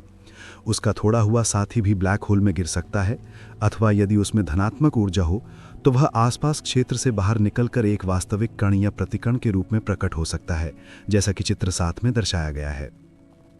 दूरस्थ पर्यवेक्षक को ऐसा प्रतीत होगा मानो ब्लैक होल ने ही इन कणों का उत्सर्जन किया हो। ब्लैक होल जितना छोटा होगा, ऋणात्मक ऊर्जा वाला कण उतनी ही कम दूरी पर वास्तविक बनेगा, और इसलिए उत्सर्जन की दर तथा ब्लैक होल का प्रकट तापमान उतना ही अधिक होगा। बाहर जाने वाले विकिरण की धनात्मक ऊर्जा को ब्लैक होल में गिरते ऋणात्मक कण संतुलित करते हैं। आइंस्टाइन के E=mc², यानी E बराबर ऊर्जा, m बराबर द्रव्यमान और c बराबर प्रकाश का वेग समीकरण के अनुसार ऊर्जा द्रव्यमान के समतुल्य है। इसलिए ऋणात्मक ऊर्जा का प्रभाव ब्लैक होल का द्रव्यमान घटाता है। जैसे जैसे ब्लैक होल का द्रव्यमान घटता है, उसके इवेंट होराइजन का क्षेत्रफल भी छोटा होता जाता है। परंतु ब्लैक होल की इस एंट्रोपी में कमी से अधिक मात्रा में एमिटेड रेडिएशन की एंट्रोपी बढ़ जाती है। अतः सेकेंड लॉ ऑफ थर्मोडायनेमिक्स का कभी भी उल्लंघन नहीं होता। इसके अतिरिक्त ब्लैक होल का द्रव्यमान जितना कम होगा, उसका तापमान भी उतना ही अधिक होगा। अतः द्रव्यमान घटने पर तापमान और उत्सर्जन दर दोनों बढ़ते जाते हैं, जिससे द्रव्यमान और तेजी से घटने लगता है। जब ब्लैक होल का द्रव्यमान अत्यधिक छोटा हो जाएगा, तब अंततः क्या होगा ये स्पष्ट नहीं है, परंतु सबसे युक्तिसंगत अनुमान यही है कि वह अत्यंत प्रचंड अंतिम विस्फोट में नष्ट हो जाएगा, जो करोड़ों एच बॉम्ब्स के बराबर ऊर्जा उत्सर्जित करेगा। सूर्य के द्रव्यमान के कुछ गुणा वाले ब्लैक होल का तापमान केवल 0 केल्विन से 1 करोड़वें अंश से भी कम, यानी 10 मिलियंथ डिग्री अधिक होगा। ये तापमान तो उस सूक्ष्म तरंग विकिरण से भी कम है जो ब्रह्मांड को भरता है, लगभग 2.7 की। इस कारण केवल बड़े ब्लैक होलों का उत्सर्जन देख पाना असंभव है। हालांकि प्रारंभिक ब्लैक होल यदि इतने दुर्लभ हैं, तो ऐसा लग सकता है कि हमें गामा किरणों के व्यक्तिगत स्रोत के रूप में कोई निकटस्थ ब्लैक होल देखने का अवसर नहीं मिलेगा। लेकिन चूंकि गुरुत्वाकर्षण उन्हें किसी भी पदार्थ की ओर खींच लेता है, इसलिए आकाश गंगाओं के भीतर और आसपास ये अधिक सामान्य होने चाहिए। यद्यपि गामा किरणों की पृष्ठभूमि यानी बैकग्राउंड ये बताती है कि औसतन प्रत्येक घन प्रकाश वर्ष में इससे अधिकतम 300 ही प्रारंभिक ब्लैक होल हो सकते हैं, लेकिन ये हमारी अपनी आकाशगंगा में उनकी संख्या के बारे में कुछ नहीं बताता। यदि वे इस औसत से 10 लाख गुना अधिक सामान्य हों, तो निकटस्थ ब्लैक होल हमसे लगभग 1 अरब किलोमीटर की दूरी पर होगा, यानी प्लूटो जितनी दूरी पर, जो सबसे दूर ज्ञात प्लैनेट है। इस दूरी पर भी ब्लैक होल के स्थिर उत्सर्जन को देख पाना बहुत मुश्किल होगा, चाहे वो 10,000 मेगावाट ही क्यों ना हो। किसी प्रारंभिक ब्लैक होल को अवलोकन करने के लिए ये जरूरी होगा कि एक ही दिशा से कुछ दिनों यानी 1 सप्ताह में कई गामा क्वांटा आएं, अन्यथा वे केवल बैकग्राउंड रेडिएशन का हिस्सा लगेंगे। लेकिन प्लैंक के क्वांटम प्रिंसिपल से स्पष्ट होता है कि प्रत्येक गामा क्वांटम की ऊर्जा बहुत अधिक है, क्योंकि उनकी आवृत्ति यानी फ्रीक्वेंसी बहुत अधिक है। इसलिए इतनी अधिक क्वांटा की आवश्यकता नहीं होगी कि वे मिलकर 10,000 मेगावाट का विकिरण उत्सर्जित कर सकें। प्लूटो की दूरी से आने वाले इतने कम गामा क्वांटा का अवलोकन करने के लिए अब तक निर्मित किसी भी उपकरण से कहीं बड़े गामा रे डिटेक्टर की आवश्यकता होगी। इसके अतिरिक्त ये डिटेक्टर अंतरिक्ष में होना चाहिए, क्योंकि गामा किरणें पृथ्वी के वायुमंडल को भेदकर प्रवेश नहीं कर सकती। निश्चय ही यदि कोई ब्लैक होल प्लूटो जितना निकट हो और अपने जीवन के अंत तक पहुंचकर विस्फोट करे, तो उसके अंतिम विकिरण विस्फोट का पता लगाना सरल होगा। लेकिन यदि वो ब्लैक होल गत 10 या 20 अरब वर्षों से विकिरण कर रहा हो, तो उसके बिल्कुल अभी आने वाले वर्षों में अंत तक पहुंचना, बजाय इसके कि वो करोड़ों वर्ष पहले या भविष्य में हो, अत्यंत ही असंभाव्य है। इसलिए अपने अनुसंधान अनुदान समाप्त होने से पहले किसी विस्फोट को देखने की यथार्थ संभावना हेतु व्यक्ति को लगभग 1 प्रकाश वर्ष के दायरे में किसी भी विस्फोट का पता लगाने का उपाय खोजना होगा। वास्तव में अंतरिक्ष से गामा किरणों के विस्फोटों का पता उन उपग्रहों ने लगाया जो मूलतः टेस्ट बैंड ट्रीटी के उल्लंघन खोजने के लिए बनाए गए थे। ये विस्फोट लगभग महीने में 16 बार होते दिखाई देते हैं और आकाश में दिशा के अनुसार लगभग समान रूप से वितरित होते हैं। इसका अर्थ ये है कि ये हमारे सोलर सिस्टम के बाहर से आते हैं, क्योंकि अन्यथा हम अपेक्षा करते कि वे ग्रहों की कक्षाओं के तल पर केंद्रित हों। उनकी यह समान वितरण ये भी इंगित करता है कि इनके स्रोत या तो हमारी आकाशगंगा में हमारे समीप हैं अथवा उसके बाहर ब्रह्मांडीय दूरी पर। यदि दूसरा विकल्प सही है तो ऐसे विस्फोटों के लिए आवश्यक ऊर्जा इतनी अधिक होगी कि वो छोटे ब्लैक होलों द्वारा उत्पन्न नहीं हो सकती। किंतु यदि स्रोत आकाशगंगा पैमाने पर निकट हैं तो संभव है कि वे विस्फोटक ब्लैक होल ही हों। मैं तो यही चाहूंगा कि यह सत्य हो, लेकिन मुझे ये मानना होगा कि गामा किरण विस्फोटों के लिए अन्य संभावित स्पष्टीकरण भी हैं, जैसे टकराते हुए न्यूट्रॉन स्टार्स। आगामी वर्षों में विशेष रूप से LIGO जैसे ग्रेविटेशनल वेव डिटेक्टर्स द्वारा किए गए प्रेक्षण हमें गामा किरण विस्फोटों की उत्पत्ति की खोज में सक्षम बनाएंगे। भले ही प्रारंभिक ब्लैक होलों की खोज नकारात्मक ही सिद्ध हो, जो कि अभी ऐसा ही प्रतीत होता है, तब भी यह हमें ब्रह्मांड के अति प्रारंभिक चरणों के बारे में महत्वपूर्ण सूचना प्रदान करेगा। यदि प्रारंभिक ब्रह्मांड अराजक या अनियमित होता अथवा पदार्थ का दबाव न्यून होता तो उससे कहीं अधिक प्रारंभिक ब्लैक होलों का निर्माण अपेक्षित होता, जितना कि हमने गामा किरण पृष्ठभूमि के निरीक्षण से सीमा के रूप में निर्धारित किया है। केवल तभी जब प्रारंभिक ब्रह्मांड अत्यंत समतल और एक समान रहा हो तथा उच्च दबाव वाला रहा हो, हम प्रारंभिक ब्लैक होलों की अवलोकनीय अनुपस्थिति को समझा सकते हैं। इसलिए अपने अनुसंधान अनुदान समाप्त होने से पहले किसी विस्फोट को देखने की यथार्थ संभावना हेतु व्यक्ति को लगभग 1 प्रकाश वर्ष के दायरे में किसी भी विस्फोट का पता लगाने का उपाय खोजना होगा। विचार करने पर आने वाले एक ब्लैक होल से बाहर किसी भी वस्तु पर उतना ही प्रभाव पड़ता है जितना किसी आम तारे पर पड़ता है। इसका तर्क ये नहीं है कि पूरी वस्तु केवल गुरुत्वीय आकर्षण के अधीन होकर आत्मसमर्पण कर देगी, इतनी सूक्ष्म भी नहीं है। इसका केंद्रक ब्लैक होल बन सकता है। ब्लैक होल से विकिरण की संभावना संपूर्ण विश्लेषण के लिए आधार कम था। यदि हम बिलीव से सीख सकते हैं कि ये उच्च घनत्व का ही हो, तो हम संभवतः अपेक्षा कर सकते हैं कि खगोल विज्ञान बार बार दिखाए कि हम अपने प्रभाव के प्रति निष्पाज हैं। गतिशील तंत्रों के एक सिद्धांत के अनुसार ऊपर दी गई घटना में 200 ग्राम से कम का ब्लैक होल बनना जरूरी होगा, जो कि चिंतजना मात्र है। मुफ्त प्रभाव यानी एक आकर्षक तारा उसी वस्तु के विचार से विकिरण करता है जैसा कि उसके अध्ययन से निकलता है, यहां तक कि वो इस परिस्थिति में दरदरी वस्तु का एक बड़ा हिस्सा ही नहीं बन सकता। कम घनत्व वाला एक संघर्ष भी छायागिर भी नहीं बनाया जा सकता। सूक्ष्म ब्लैक होल से विकिरण का विचार पहली बार ऐसा उदाहरण था जिसमें 20वीं शताब्दी के दोनों महान सिद्धांतों जनरल रिलेटिविटी और क्वांटम मैकेनिक्स पर समान रूप से निर्भर एक भविष्यवाणी की गई थी। इसने प्रारंभ में बड़ी विरोधात्मक प्रतिक्रिया उत्पन्न की, क्योंकि इसने हिलाकर रख दिया कि ब्लैक होल कुछ उत्सर्जित कैसे कर सकता है। जब मैंने अपनी परिणामों की घोषणा रदरफोर्ड एपल्टन लेबोरेटरी ऑक्सफोर्ड में आयोजित एक सम्मेलन में की, तो मुझे व्यापक अविश्वास का सामना करना पड़ा। मेरे भाषण के अंत में उस सत्र के अध्यक्ष जॉन जी टेलर किंग्स कॉलेज लंदन से इसे बकवास करार दिया। उन्होंने इस विषय पर एक शोध पत्र भी लिखा, लेकिन अंततः अधिकांश लोग, जिनमें जॉन टेलर भी शामिल हैं, इस निष्कर्ष पर पहुंचे कि यदि हमारी अन्य धारणाएं जनरल रिलेटिविटी और क्वांटम मैकेनिक्स के संबंध में सही हैं, तो ब्लैक होलों को गर्म पिंडों की तरह विकिरण करना ही होगा। अतः भले ही हम अभी तक किसी प्रारंभिक ब्लैक होल की खोज नहीं कर पाए हैं, फिर भी व्यापक सहमति है कि यदि हमें ऐसा कोई मिले तो उसे प्रचुर मात्रा में गामा किरणें और एक्सरे उत्सर्जित करनी ही होंगी। इस प्रकार ब्लैक होल से विकिरण की उपस्थिति ये इंगित करती है कि ग्रेविटेशनल कोलैप्स उतना अंतिम और अपरिवर्तनीय नहीं है जितना हम कभी मानते थे। यदि कोई अंतरिक्ष यात्री ब्लैक होल में गिरता है तो ब्लैक होल का द्रव्यमान बढ़ जाएगा, किंतु अंततः उस अतिरिक्त द्रव्यमान के तुल्य ऊर्जा ब्रह्मांड को विकिरण के रूप में पुनः लौटा दी जाएगी। इस प्रकार एक अर्थ में अंतरिक्ष यात्री रिसाइकल्ड हो जाएगा, लेकिन यह अमरता का बहुत ही दयनीय रूप होगा, क्योंकि अंतरिक्ष यात्री का व्यक्तिगत समय की कोई भी अवधारणा लगभग निश्चित रूप से समाप्त हो जाएगी जब वो ब्लैक होल के भीतर चीर फाड़ दिया जाएगा। यहां तक कि वे कण जिनका ब्लैक होल बाद में उत्सर्जन करेगा, सामान्यतः उन कणों से अलग ही होंगे जिनसे अंतरिक्ष यात्री बना था। अंतरिक्ष यात्री का केवल एक ही लक्षण शेष रहेगा, उसका द्रव्यमान अथवा ऊर्जा। मैंने ब्लैक होल से विकिरण के उद्गम के लिए जो अनुमानित विधियां प्रयोग की थीं, वे तब तक अच्छी तरह कार्य करती हैं जब तक ब्लैक होल का द्रव्यमान 1 ग्राम के अंश से भी बड़ा हो। किंतु वे विधियां तब विफल हो जाती हैं जब ब्लैक होल अपने जीवन के अंत तक पहुंचकर अत्यंत सूक्ष्म हो जाता है। सबसे संभावित परिणाम ये प्रतीत होता है कि ब्लैक होल एक समय पर एकदम लुप्त हो जाएगा, कम से कम हमारे ब्रह्मांडीय क्षेत्र से, और उसके साथ ही अंतरिक्ष यात्री और जो भी सिंगुलैरिटी उसके भीतर हो सकती है, यदि वास्तव में कोई हो, सब कुछ विलुप्त हो जाएगा।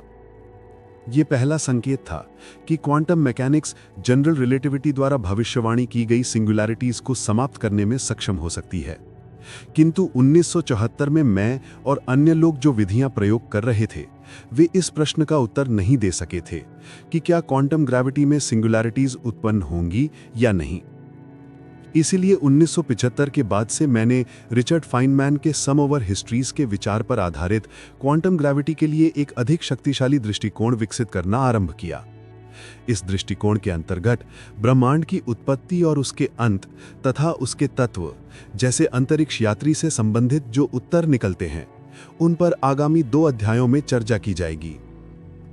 हम ये देखेंगे कि यद्यपि अनसर्टेनिटी प्रिंसिपल हमारी सभी भविष्यवाणियों की शुद्धता पर कुछ सीमाएं लगा देता है, फिर भी ये संभव है कि यही सिद्धांत उस मौलिक अनिश्चितता को हटा दे जो किसी स्पेस टाइम सिंगुलैरिटी पर उत्पन्न होती है।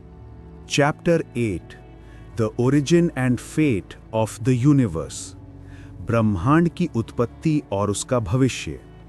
एक तो आइंस्टाइन की सामान्य सापेक्षता का सिद्धांत केवल अपने आधार पर यह भविष्यवाणी करता था कि स्पेस टाइम की शुरुआत बिग बैंग सिंगुलैरिटी पर हुई और उसका अंत या तो बिग क्रंच सिंगुलैरिटी पर होगा यदि संपूर्ण ब्रह्मांड पुनः संकुचित हो जाए, या किसी ब्लैक होल के भीतर स्थित सिंगुलैरिटी पर यदि कोई स्थानीय क्षेत्र जैसे कोई तारा संकुचित हो जाए। दूसरी ओर जब क्वांटम प्रभावों को ध्यान में रखा गया तो ये प्रतीत हुआ कि पदार्थ का पुंज मात्र या ऊर्जा अंततः शेष ब्रह्मांड में वापस लौटा दी जाएगी और ब्लैक होल अपने भीतर की सिंगुलैरिटी सहित धीरे धीरे वाष्पीकृत होकर अंततः लुप्त हो जाएगा। प्रश्न ये है कि क्या क्वांटम मैकेनिक्स का उतना ही नाटकीय प्रभाव बिग बैंग और बिग क्रंच की सिंगुलैरिटीज पर भी हो सकता है? ब्रह्मांड के अत्यंत प्रारंभिक या अंतिम चरणों में वास्तव में क्या घटित होता है जब ग्रेविटी क्षेत्र इतने प्रबल होते हैं कि क्वांटम प्रभावों की उपेक्षा नहीं की जा सकती? क्या वास्तव में ब्रह्मांड की कोई शुरुआत और कोई अंत है, और यदि है तो उसका स्वरूप कैसा है? 1970 के दशक में मेरा मुख्य अध्ययन ब्लैक होलों पर ही केंद्रित था, परंतु 1981 में मेरी रुचि फिर से ब्रह्मांड की उत्पत्ति और उसके भविष्य से जुड़े प्रश्नों की ओर गई जब मैंने वेटिकन में जेसुइट्स द्वारा आयोजित एक कॉस्मोलॉजी सम्मेलन में भाग लिया। कैथोलिक चर्च ने गैलीलियो के समय एक बड़ी भूल की थी जब उसने विज्ञान के प्रश्न पर अपना धर्मादेश घोषित किया और कहा कि सूर्य पृथ्वी के चारों ओर घूमता है। अब शताब्दियां बीत जाने पर उसने कई विशेषज्ञों को आमंत्रित किया कि वे उसे कॉस्मोलॉजी के विषय में परामर्श दें। सम्मेलन के अंत में प्रतिभागियों को पोप से मिलने का अवसर मिला। उन्होंने हमसे कहा कि बिग बैंग के बाद ब्रह्मांड के विकास का अध्ययन करना उचित है, परंतु हमें स्वयं बिग बैंग की पड़ताल नहीं करनी चाहिए क्योंकि वो सृष्टि का क्षण था और इसलिए वो ईश्वर का कार्य है। मुझे तब संतोष हुआ कि उन्हें ये पता नहीं था कि सम्मेलन में मैंने अपने भाषण के विषय के रूप में ये संभावना रखी थी कि स्पेस टाइम तो सीमित हो सकता है किंतु उसकी कोई सीमा नहीं है, अर्थात उसका कोई आरंभ और कोई सृष्टि क्षण नहीं होगा। मुझे गैलीलियो जैसा भाग्य भोगने की कोई इच्छा नहीं थी जिनसे मैं गहरा संबंध महसूस करता हूँ, आंशिक रूप से इसलिए भी क्योंकि मेरा जन्म ठीक उनकी मृत्यु के 300 वर्ष बाद हुआ था। मेरे और अन्य लोगों द्वारा रखे गए उन विचारों को समझाने के लिए कि किस प्रकार क्वांटम मैकेनिक्स ब्रह्मांड की उत्पत्ति और उसके भविष्य को प्रभावित कर सकती है, पहले ये समझना आवश्यक है कि प्रचलित मान्यता अनुसार ब्रह्मांड का इतिहास हॉट बिग बैंग मॉडल से वर्णित किया जाता है। ये मॉडल मानता है कि ब्रह्मांड का वर्णन फ्रीडमैन मॉडल द्वारा होता है और ये प्रक्रिया बिग बैंग तक पीछे जाती है। इन मॉडलों में ये पाया जाता है कि जैसे ही ब्रह्मांड का प्रसार होता है, उसमें विद्यमान कोई भी मैटर या रेडिएशन ठंडा होता जाता है। जब ब्रह्मांड का आकार 2 गुना होता है तो उसका तापमान आधा हो जाता है। तापमान वास्तव में कणों की औसत ऊर्जा या गति का माप है, अतः इस शीतलीकरण का मात्रा पर बड़ा प्रभाव पड़ता। अत्यधिक उच्च तापमान पर कण इतने तेज गति करते हैं कि वे अणुकेंद्रीय या विद्युत चुंबकीय आकर्षण से मुक्त होकर छिटक सकते हैं। परंतु जैसे जैसे वे ठंडे होते हैं, उन कणों से अपेक्षा होती है कि वे एक दूसरे को आकर्षित करने लगें। इससे भी महत्वपूर्ण ये कि वास्तव में ब्रह्मांड में किस प्रकार के पार्टिकल मौजूद होंगे, ये भी तापमान पर निर्भर करता है। पर्याप्त ऊंचे तापमान पर पार्टिकल्स में इतनी ऊर्जा होती है कि जब वे टकराते हैं तो बहुत से प्रकार के पार्टिकल प्रति पार्टिकल युग्म यानी particle anti particle pair produced होते हैं। यद्यपि इनमें से कुछ पार्टिकल अपने प्रति पार्टिकल से टकराकर नष्ट हो जाते हैं, परंतु उनका उत्पादन विनाश की तुलना में कहीं अधिक तीव्र गति से होता है। निम्न तापमान पर जब टकराते पार्टिकल्स में कम ऊर्जा होती है तो पार्टिकल एंटी पार्टिकल युग्म का उत्पादन धीमा हो जाता है और उनका विनाश उत्पादन की अपेक्षा अधिक प्रबल हो जाता है। बिग बैंग के क्षण पर माना जाता है कि ब्रह्मांड का आकार शून्य था और इसलिए ये अनंत उष्ण यानी इन्फिनिटली हॉट था। परंतु जैसे ही ब्रह्मांड विस्तृत हुआ, उसमें रेडिएशन का तापमान घटता गया। बिग बैंग के 1 सेकंड बाद इसका तापमान लगभग 10 अरब डिग्री रह गया होता। ये सूर्य के केंद्र के तापमान से लगभग 1000 गुना ज्यादा था। लेकिन ऐसा तापमान एच बॉम्ब विस्फोटों में प्राप्त किए जाते हैं। उस समय ब्रह्मांड में मुख्यतः फोटोनों, इलेक्ट्रॉनों और न्यूट्रिनो यानी वे अत्यंत हल्के पार्टिकल जो केवल वीक फोर्स और ग्रेविटी द्वारा प्रभावित होते हैं, तथा उनके प्रति पार्टिकलों के साथ साथ कुछ प्रोटॉनों और न्यूट्रॉनों का अस्तित्व रहा होगा। जैसे जैसे ब्रह्मांड का विस्तार हुआ और टेम्परेचर गिरता गया, टक्करों में बनने वाले इलेक्ट्रॉन प्रति अविलेक्ट्रॉन यानी एंटी इलेक्ट्रॉन या पॉजिट्रॉन पैरों के उत्पादन दर उनके विनाश की दर से कम हो गई। अतः अधिकांश इलेक्ट्रॉन और पॉजिट्रॉन आपस में विनष्ट होकर और अधिक फोटोनों का निर्माण कर चुके होंगे, जिससे केवल थोड़े से इलेक्ट्रॉनों का शेष रहना संभव हुआ। इसके विपरीत न्यूट्रिनो और प्रति न्यूट्रिनो आपस में एक दूसरे के साथ विनष्ट नहीं हुए होंगे, क्योंकि ये पार्टिकल स्वयं से और अन्य पार्टिकलों से केवल अत्यंत दुर्बल रूप में पारस्परिक क्रिया करते हैं। इसलिए ये आज भी मौजूद होने चाहिए। यदि हम उन्हें देख पाते तो यह प्रारंभिक गर्म ब्रह्मांड की इस तस्वीर की एक अच्छी जांच होती। दुर्भाग्यवश आज उनकी एनर्जी इतनी कम है कि उन्हें सीधे कठोर प्रेक्षणों द्वारा देख पाना असंभव है। तथापि यदि न्यूट्रिनो मास रहित नहीं बल्कि उनका एक छोटा सा मास है, जैसा कि कुछ हाल के प्रयोगों ने संकेत दिया है, तो हम अप्रत्यक्ष रूप में उन्हें पकड़ सकते हैं। वे डार्क मैटर का एक रूप हो सकते हैं जिनकी पर्याप्त ग्रेविटीय शक्ति ब्रह्मांड के प्रसार को रोकने और उसे पुनः संकुचित करने के लिए पर्याप्त होगी।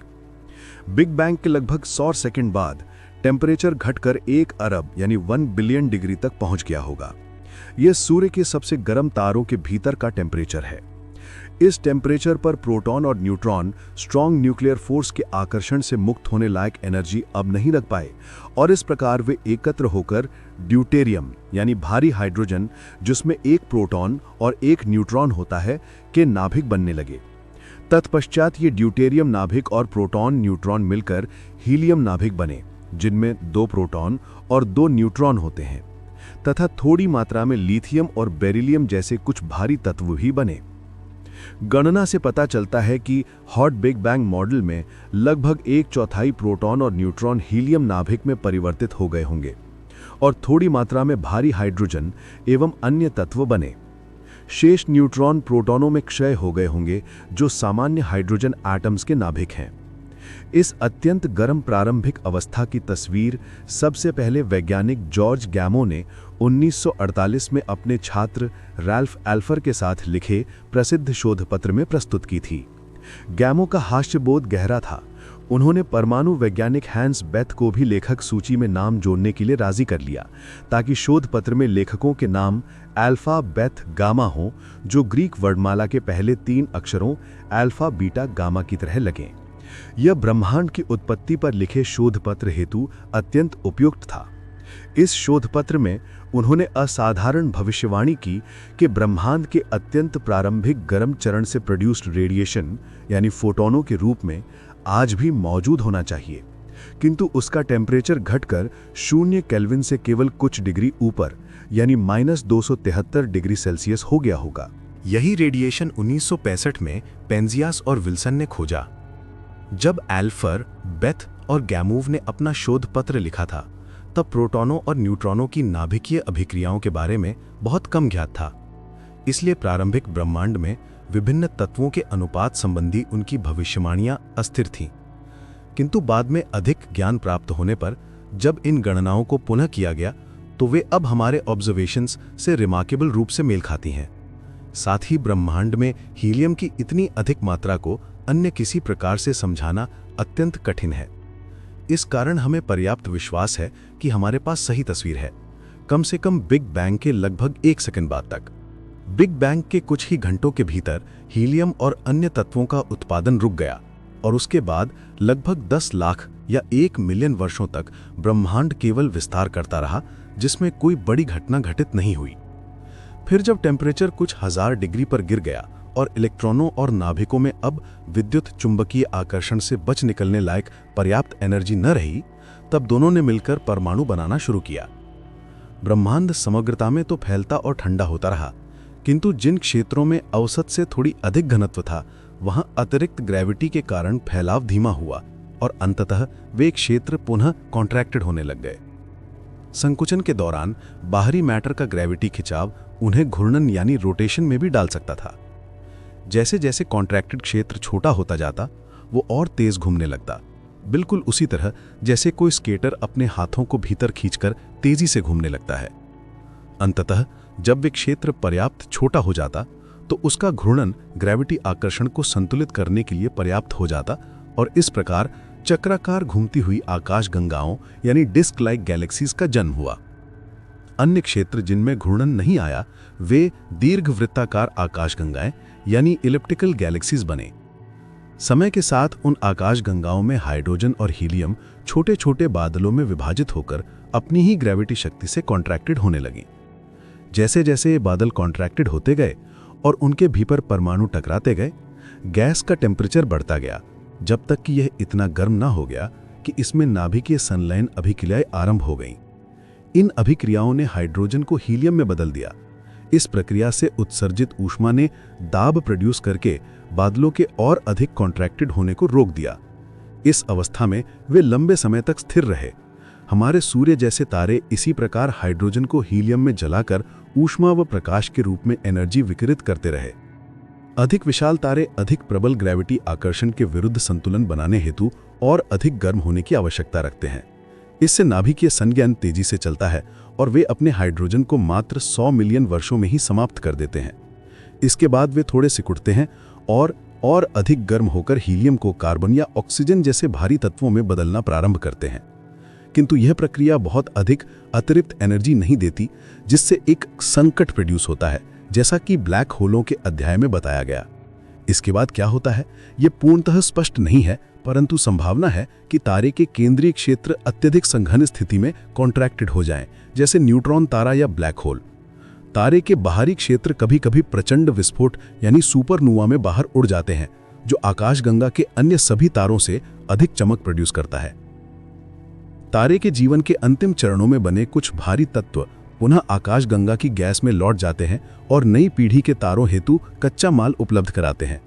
हमारा सूर्य लगभग 2% इन भारी तत्वों को समाहित करता है, क्योंकि यह दूसरी या तीसरी पीढ़ी का तारा है, जो लगभग 5 अरब 5000 मिलियन वर्ष पूर्व पहले की सुपरनोवा के अवशेषों वाली एक घूमती गैस बादल से बना। उस बादल की अधिकांश गैस सूर्य बनाने में इस्तेमाल हुई या उड़ गई, परंतु थोड़ी सी भारी तत्वों वाली सामग्री एकत्र होकर ग्रहों का निर्माण कर गई, जिनमें पृथ्वी भी शामिल है। पृथ्वी प्रारंभ में अत्यधिक गर्म थी और उसके पास कोई वायुमंडल नहीं था। समय के साथ ये ठंडी हुई और शिलाओं से निकलने वाली गैसों से इसका वायुमंडल बना। यह प्रारंभिक वायुमंडल ऐसा नहीं था जिसमें हम जीवित रह सकते। इसमें ऑक्सीजन नहीं थी, बल्कि कई प्रकार की विषैली गैसें थीं, जैसे हाइड्रोजन सल्फाइड, वह गैस जो सड़े अंडों की गंध देती है। किंतु अन्य आदिरूप जीवन ऐसे वातावरण में पनप सकते थे। माना जाता है कि वे महासागरों में प्रोड्यूस हुए, संभवतः एटम्स के संयोग से बने बड़े ढांचों यानी मैक्रोमोलिक्यूल्स के परिणाम स्वरूप, जिनमें अन्य एटम्स को जोड़कर अपने समान जटिल ढांचे बनाने की क्षमता थी। इस प्रकार वे स्वयं की प्रतिकृति बनाकर बढ़ते रहे। कुछ मामलों में प्रतिकृति बनाने में त्रुटियां हुईं। अधिकांश त्रुटियों के कारण नए मैक्रोमोलिक्यूल सेल्फ रेप्लिकेशन में विफल रहे और नष्ट हो गए। किंतु कुछ त्रुटियों ने ऐसे नए मैक्रोमोलिक्यूल प्रोड्यूस किए जो प्रजनन में और अधिक सक्षम थे, इसलिए उन्हें लाभ हुआ और उन्होंने मूल मैक्रोमोलिक्यूल का स्थान ले लिया। इस प्रकार उत्विकास की प्रक्रिया आरंभ हुई, जिसने क्रमशः और अधिक जटिल और सेल्फ रेप्लिकेटिंग ऑर्गेनिजम्स का विकास किया। जीवन के आदि रूपों ने विभिन्न मटेरियल्स जैसे हाइड्रोजन सल्फाइड का उपयोग किया और ऑक्सीजन उत्सर्जित किया। धीरे धीरे इससे वायुमंडल की संरचना वर्तमान रूप में बदल गई और हायर लाइफ फॉर्म्स जैसे मछलियां, सरीसृप, स्तनधारी और अंततः मानव जाति का विकास संभव हुआ। ये चित्र एक ऐसे ब्रह्मांड का जो अत्यंत गर्म अवस्था से आरंभ हुआ और विस्तार करते करते ठंडा होता गया, आज तक प्राप्त समस्त प्रेक्षणीय प्रमाणों से मेल खाता है। फिर भी ये अनेक महत्वपूर्ण प्रश्नों को अनुत्तरित छोड़ देता है, जैसे प्रारंभिक ब्रह्मांड इतना गर्म क्यों था? ब्रह्मांड बड़े पैमाने पर इतना समान या यूनिफॉर्म क्यों है? ये हर बिंदु पर और सभी दिशाओं में क्यों एक सा दिखाई देता है? विशेष रूप से जब हम विभिन्न दिशाओं में देखते हैं तो माइक्रोवेव बैकग्राउंड रेडिएशन का तापमान लगभग समान क्यों है? ये कुछ वैसा ही है जैसे परीक्षा में छात्रों को एक प्रश्न दिया जाए और यदि सभी एक ही उत्तर दें तो स्पष्ट है कि उन्होंने किसी प्रकार आपस में संवाद किया होगा। परंतु उपरोक्त मॉडल के अनुसार बिग बैंग से अब तक इतना समय ही नहीं हुआ कि प्रकाश भी एक दूरस्थ क्षेत्र से दूसरे तक पहुंच सके, ऑल्दो प्रारंभ में वे क्षेत्र अपेक्षाकृत समीप ही थे। थ्योरी ऑफ रिलेटिविटी कहती है कि यदि प्रकाश एक क्षेत्र से दूसरे में नहीं पहुंच सकता तो कोई भी अन्य सूचना भी वहां नहीं पहुंच सकती। अतः प्रारंभिक ब्रह्मांड के विभिन्न क्षेत्रों का समान तापमान होना असंभव होना चाहिए था, जब तक कि वे किसी अज्ञात कारणवश बिल्कुल समान तापमान से आरंभ ही न हुए हों। ब्रह्मांड ने इतनी निकटता से वही क्रिटिकल एक्सपेंशन रेट क्यों अपनाई जो उन मॉडलों को अलग करती है जो पुनः कॉन्ट्रैक्टेड हो जाते हैं उनसे जो सदा विस्तार करते रहते हैं? इस समय 10 अरब वर्ष बाद भी ब्रह्मांड अब भी लगभग उसी क्रिटिकल रेट से फैल रहा है। यदि बिग बैंग के 1 सेकंड के बाद ही विस्तार दर 1 लाख करोड़ में से केवल 1 भाग भी कम होती तो ब्रह्मांड अपने वर्तमान आकार तक पहुंचने से पहले ही पुनः कॉन्ट्रैक्टेड हो गया होता। ऑल्दो ब्रह्मांड बड़े पैमाने पर इतना समान और समरूप है, फिर भी इसमें स्थानीय अनियमितताएं हैं, जैसे तारे और आकाशगंगाएं। माना जाता है कि ये उन छोटे छोटे घनत्व अंतरों से विकसित हुई जो प्रारंभिक ब्रह्मांड के क्षेत्रों में मौजूद थे, परंतु इन घनत्व उतार चढ़ावों यानी डेंसिटी फ्लक्चुएशंस की उत्पत्ति स्वयं कहाँ से हुई?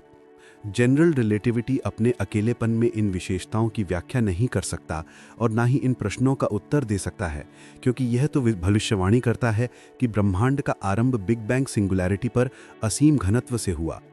उस सिंगुलैरिटी पर जनरल रिलेटिविटी और अन्य सभी भौतिक नियम विफल हो जाते हैं। वहां से क्या निकलेगा, इसकी कोई भविष्यवाणी संभव नहीं। जैसा पहले बताया गया, इसका अर्थ है कि सिद्धांत से बिग बैंग और उससे पहले की सभी घटनाओं को काट देना ही होगा, क्योंकि वे हमारे ऑब्जर्वेशंस पर कोई प्रभाव नहीं डाल सकती। इस स्थिति में स्पेस टाइम की सीमा होगी बिग बैंग पर एक आरंभ। विज्ञान ने ऐसे नियम उजागर किए प्रतीत होते हैं जो अनसर्टेनिटी प्रिंसिपल द्वारा निर्धारित सीमा के भीतर हमें यह बताते हैं कि यदि किसी समय पर हम ब्रह्मांड की स्थिति जानते हैं तो ये समय के साथ कैसे विकसित होगा। ये संभव है कि ये नियम मूलतः गॉड द्वारा निर्धारित किए गए थे, परंतु ऐसा प्रतीत होता है कि उसके बाद उन्होंने ब्रह्मांड को इन्हीं नियमों के अनुसार विकसित होने हेतु छोड़ दिया और अब इसमें कोई हस्तक्षेप नहीं करते। परंतु उन्होंने ब्रह्मांड की प्रारंभिक स्थिति या विन्यास किस प्रकार चुना?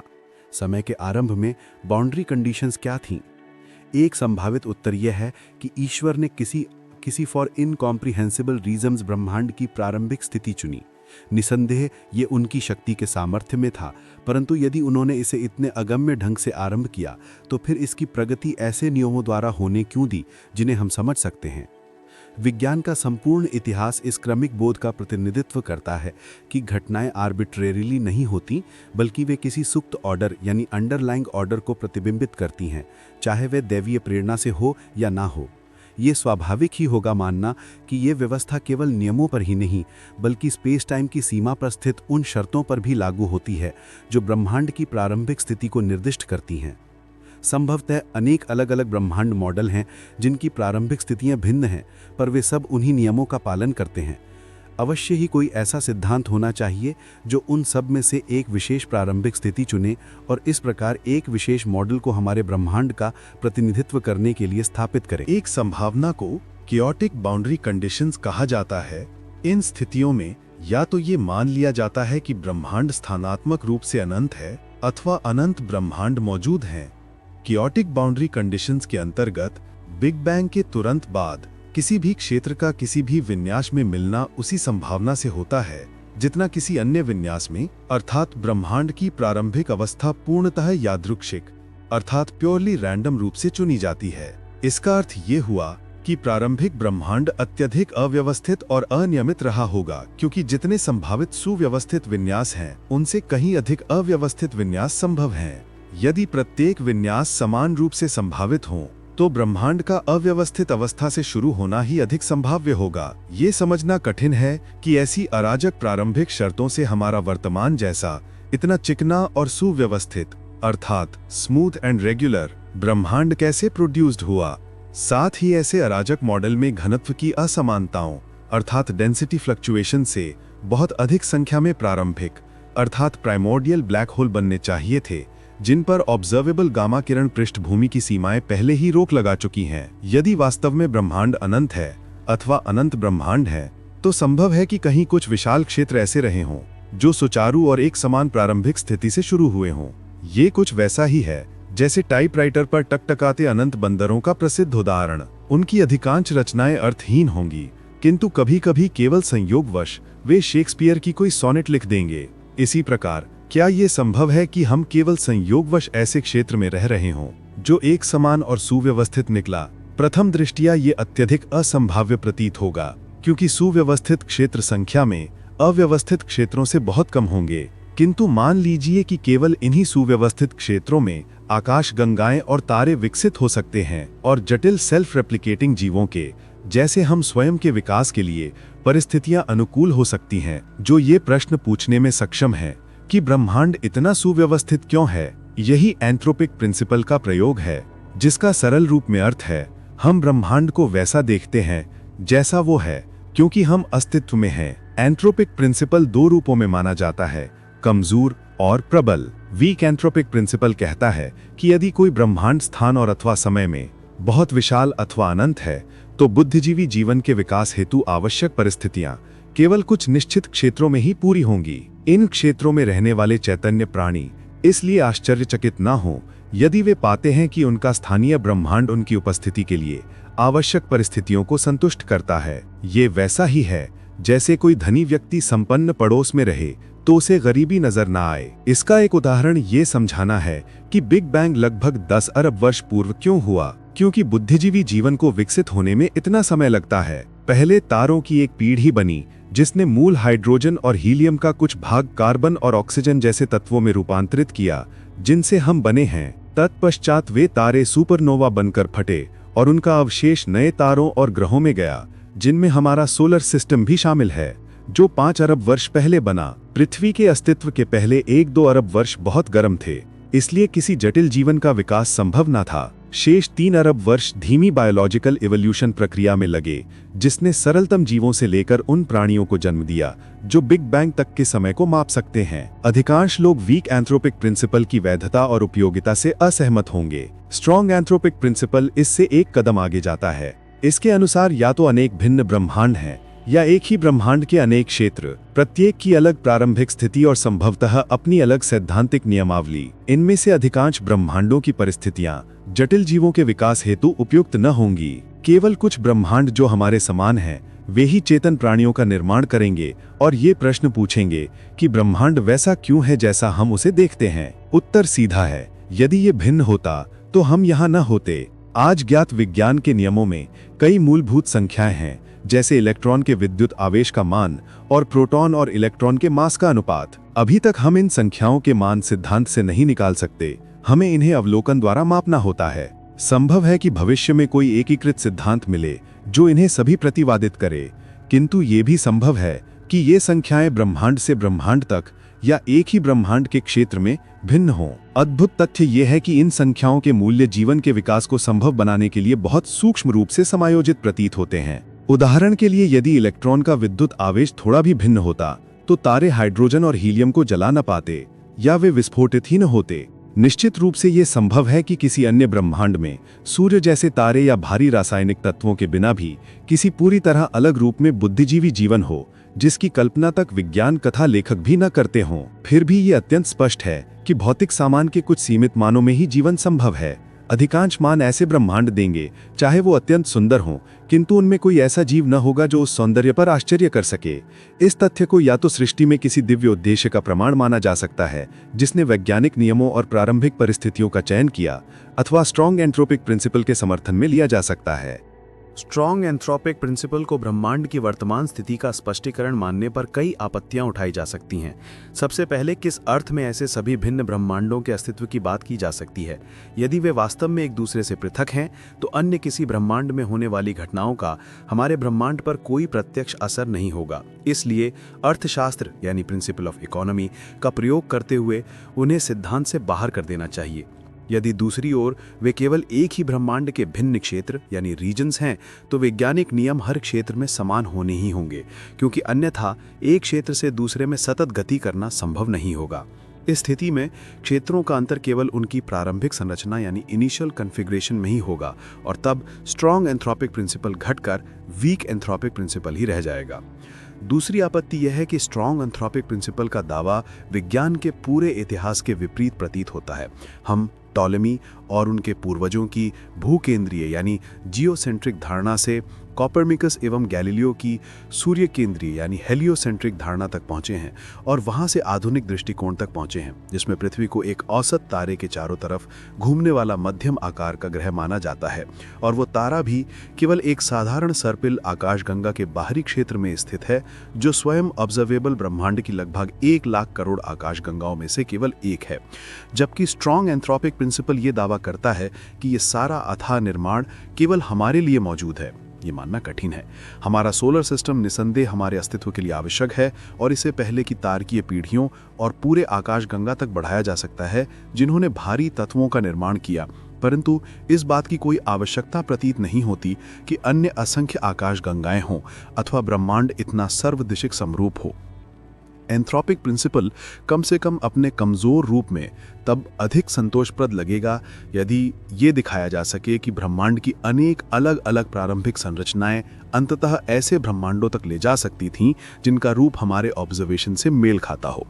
यदि ऐसा हो तो किसी यादृच्छिक प्रारंभिक अवस्था से विकसित हुआ ब्रह्मांड कई क्षेत्र ऐसे रखेगा जो स्मूथ और यूनिफॉर्म होंगे और बुद्धिजीवी जीवन के विकास के उपयुक्त होंगे। लेकिन यदि प्रारंभिक अवस्था को अत्यधिक सटीक रूप से चुनना पड़ा ताकि वो हमारे जैसी बन सके, तो ऐसा होने की संभावना नगण्य होगी। हॉट बिग बैंग मॉडल में तो प्रारंभिक ब्रह्मांड के क्षेत्रों के बीच ताप का संचारण पर्याप्त समय में संभव ही न था। इसका अर्थ है कि ब्रह्मांड की प्रारंभिक स्थिति में हर जगह बिल्कुल एक ही टेम्परेचर होना चाहिए था, ताकि आज हमें माइक्रोवेव बैकग्राउंड हर दिशा में समान टेम्परेचर दिखे। इसी प्रकार प्रारंभिक विस्तार दर को भी असाधारण परिशुद्धता से चुना गया होना चाहिए था, ताकि आज ये क्रिटिकल रेट के इतना निकट दिखाई दे और ब्रह्मांड पुनः कॉन्ट्रैक्टेड ना हो जाए। अतः हॉट बिग बैंग मॉडल अगर समय की एकदम शुरुआत तक शुद्ध है, तो ब्रह्मांड की प्रारंभिक अवस्था अविश्वसनीय सावधानी से चुनी गई होगी। इसे किसी ईश्वर की योजनाबद्ध हस्तक्षेप के अलावा समझाना कठिन है, जो हमारे जैसे जीवों को प्रोड्यूस करने का उद्देश्य रखता हो। इसी समस्या के समाधान हेतु एक ऐसे ब्रह्मांडीय मॉडल की खोज की गई जिसमें बहुत सी अलग अलग प्रारंभिक अवस्थाएं अंततः हमारे जैसे ब्रह्मांड तक ले जाती। MIT के वैज्ञानिक एलन गुथ ने यह अभिकल्पना प्रस्तुत की कि प्रारंभिक ब्रह्मांड ने अत्यधिक तीव्र विस्तार यानी वेरी रैपिड एक्सपेंशन की एक अवधि से गुजरा। इस विस्तार को इन्फ्लेशनरी कहा गया। अर्थात उस समय ब्रह्मांड आज के घटते विस्तार की बजाय बढ़ती दर से फैला। गूथ के अनुसार ब्रह्मांड का त्रिज्या 1 सेकंड के अंश में ही 10⁻30 यानी 1 के बाद 30 शून्य गुणा बढ़ गया। गूथ ने प्रस्ताव किया कि ब्रह्मांड बिग बैंग से एक अत्यंत गर्म किंतु अराजक अवस्था में निकला। इन उच्च तापमानों पर पार्टिकल बहुत तेज गति करते हैं और बहुत अधिक एनर्जी लिए रहते हैं। पहले भी चर्चा की जा चुकी है कि इतने ऊंचे तापमान पर स्ट्रॉन्ग फोर्स, वीक फोर्स और इलेक्ट्रोमैग्नेटिक फोर्स सब मिलकर एक एकीकृत बल का रूप ले सकते थे। जैसे जैसे ब्रह्मांड का विस्तार हुआ, वो ठंडा होने लगा और पार्टिकल की एनर्जी घटने लगी। अंततः एक फेज ट्रांजिशन हुआ और बलों के बीच की सममिति टूट गई। एक सामान्य उदाहरण है फेज ट्रांजिशन का पानी का जमना। तरल जल सर्वदिशिक सममिति होता है, पर जब बर्फ के क्रिस्टल बनते हैं तो उनके निश्चित स्थान और दिशा होती है। इससे पानी की सममिति टूट जाती है। यही बात प्रारंभिक ब्रह्मांड की शक्तियों पर लागू होती है। पानी के मामले में यदि सावधानी बरती जाए तो उसे सुपर कूल किया जा सकता है, अर्थात टेम्परेचर को हिमांक यानी 0 डिग्री सेल्सियस से नीचे ले जाया जाता है बिना बर्फ बनने के। एलन गुथ ने सुझाव दिया कि ब्रह्मांड ने भी कुछ ऐसा ही व्यवहार किया होगा। टेम्परेचर क्रिटिकल वैल्यू से नीचे चला गया बिना बलों की सममिति टूटे। यदि ऐसा हुआ तो ब्रह्मांड एक अस्थिर अवस्था में रहा होगा, जिसमें उतनी ही सममिति भंग अवस्था की तुलना में अधिक एनर्जी रही होगी। यह अतिरिक्त एनर्जी प्रति गुरुत्वीय यानी एंटी ग्रेविटेशनल प्रभाव रखती है। यह उसी प्रकार कार्य करती है जैसे कॉस्मोलॉजिकल कांस्टेंट, जिसे आइंस्टाइन ने जनरल रिलेटिविटी में जोड़ा था जब वे एक स्थिर ब्रह्मांड मॉडल बनाने का प्रयास कर रहे थे। क्योंकि ब्रह्मांड पहले से ही फैल रहा था, जैसा कि हॉट बिग बैंग मॉडल में कहा गया था, इसलिए इस कॉस्मोलॉजिकल कांस्टेंट का प्रतिकर्षण प्रभाव उसे एक बढ़ती हुई गति वाली दर पर विस्तार करने के लिए प्रेरित करता। जिन क्षेत्रों में मैटर औसत से अधिक था, वहां भी मैटर का ग्रेविटी इस प्रभाव के सामने कमजोर पड़ जाता और वे क्षेत्र भी तीव्र यानी इन्फ्लेशनरी गति से फैलते। जैसे जैसे विस्तार हुआ और पार्टिकलों के बीच की दूरी बढ़ती गई, ब्रह्मांड में बहुत ही कम पार्टिकल बचे और वह अब भी सुपर कूल्ड अवस्था में रहा। किसी भी प्रकार की अनियमितताएं इस तीव्र विस्तार द्वारा समतल हो गईं, बिल्कुल उसी तरह जैसे गुब्बारे को फुलाने पर उसकी सिलवटें समतल हो जाती हैं। इस प्रकार वर्तमान ब्रह्मांड की चिकनी और एक समान यानी स्मूथ एंड यूनिफॉर्म अवस्था अनेक असमान प्रारंभिक अवस्थाओं से भी प्रोड्यूस हो सकती थी। ऐसे ब्रह्मांड में जिसका विस्तार ग्रेविटी की वजह से धीमा होने के बजाय कॉस्मोलॉजिकल कांस्टेंट से तेज हुआ, प्रारंभिक समय में पर्याप्त समय था कि प्रकाश विभिन्न क्षेत्रों के बीच यात्रा कर सके।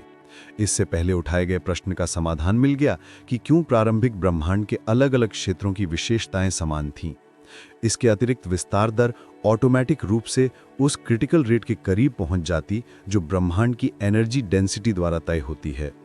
इससे यह भी स्पष्ट हो गया कि विस्तार दर आज भी क्रिटिकल रेट के इतना निकट क्यों है, बिना यह मानने की आवश्यकता कि इसे आरंभ में अत्यंत सावधानी से चुना गया था। इन्फ्लेशन का विचार यह भी समझा सकता है कि ब्रह्मांड में इतनी भारी मात्रा में मैटर कैसे आया। ऑब्जर्वेबल क्षेत्र में लगभग 10⁻80 पार्टिकल हैं, यानी 1 के बाद 80 शून्य। ये सब कहाँ से आए?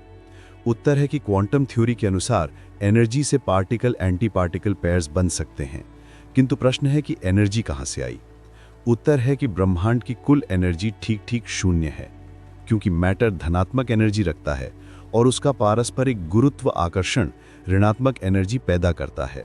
यदि कोई ब्रह्मांड लगभग समरूप है तो यह दिखाया जा सकता है कि यह ऋणात्मक ग्रेविटी एनर्जी मैटर की धनात्मक एनर्जी को ठीक ठीक निरस्त कर देती है।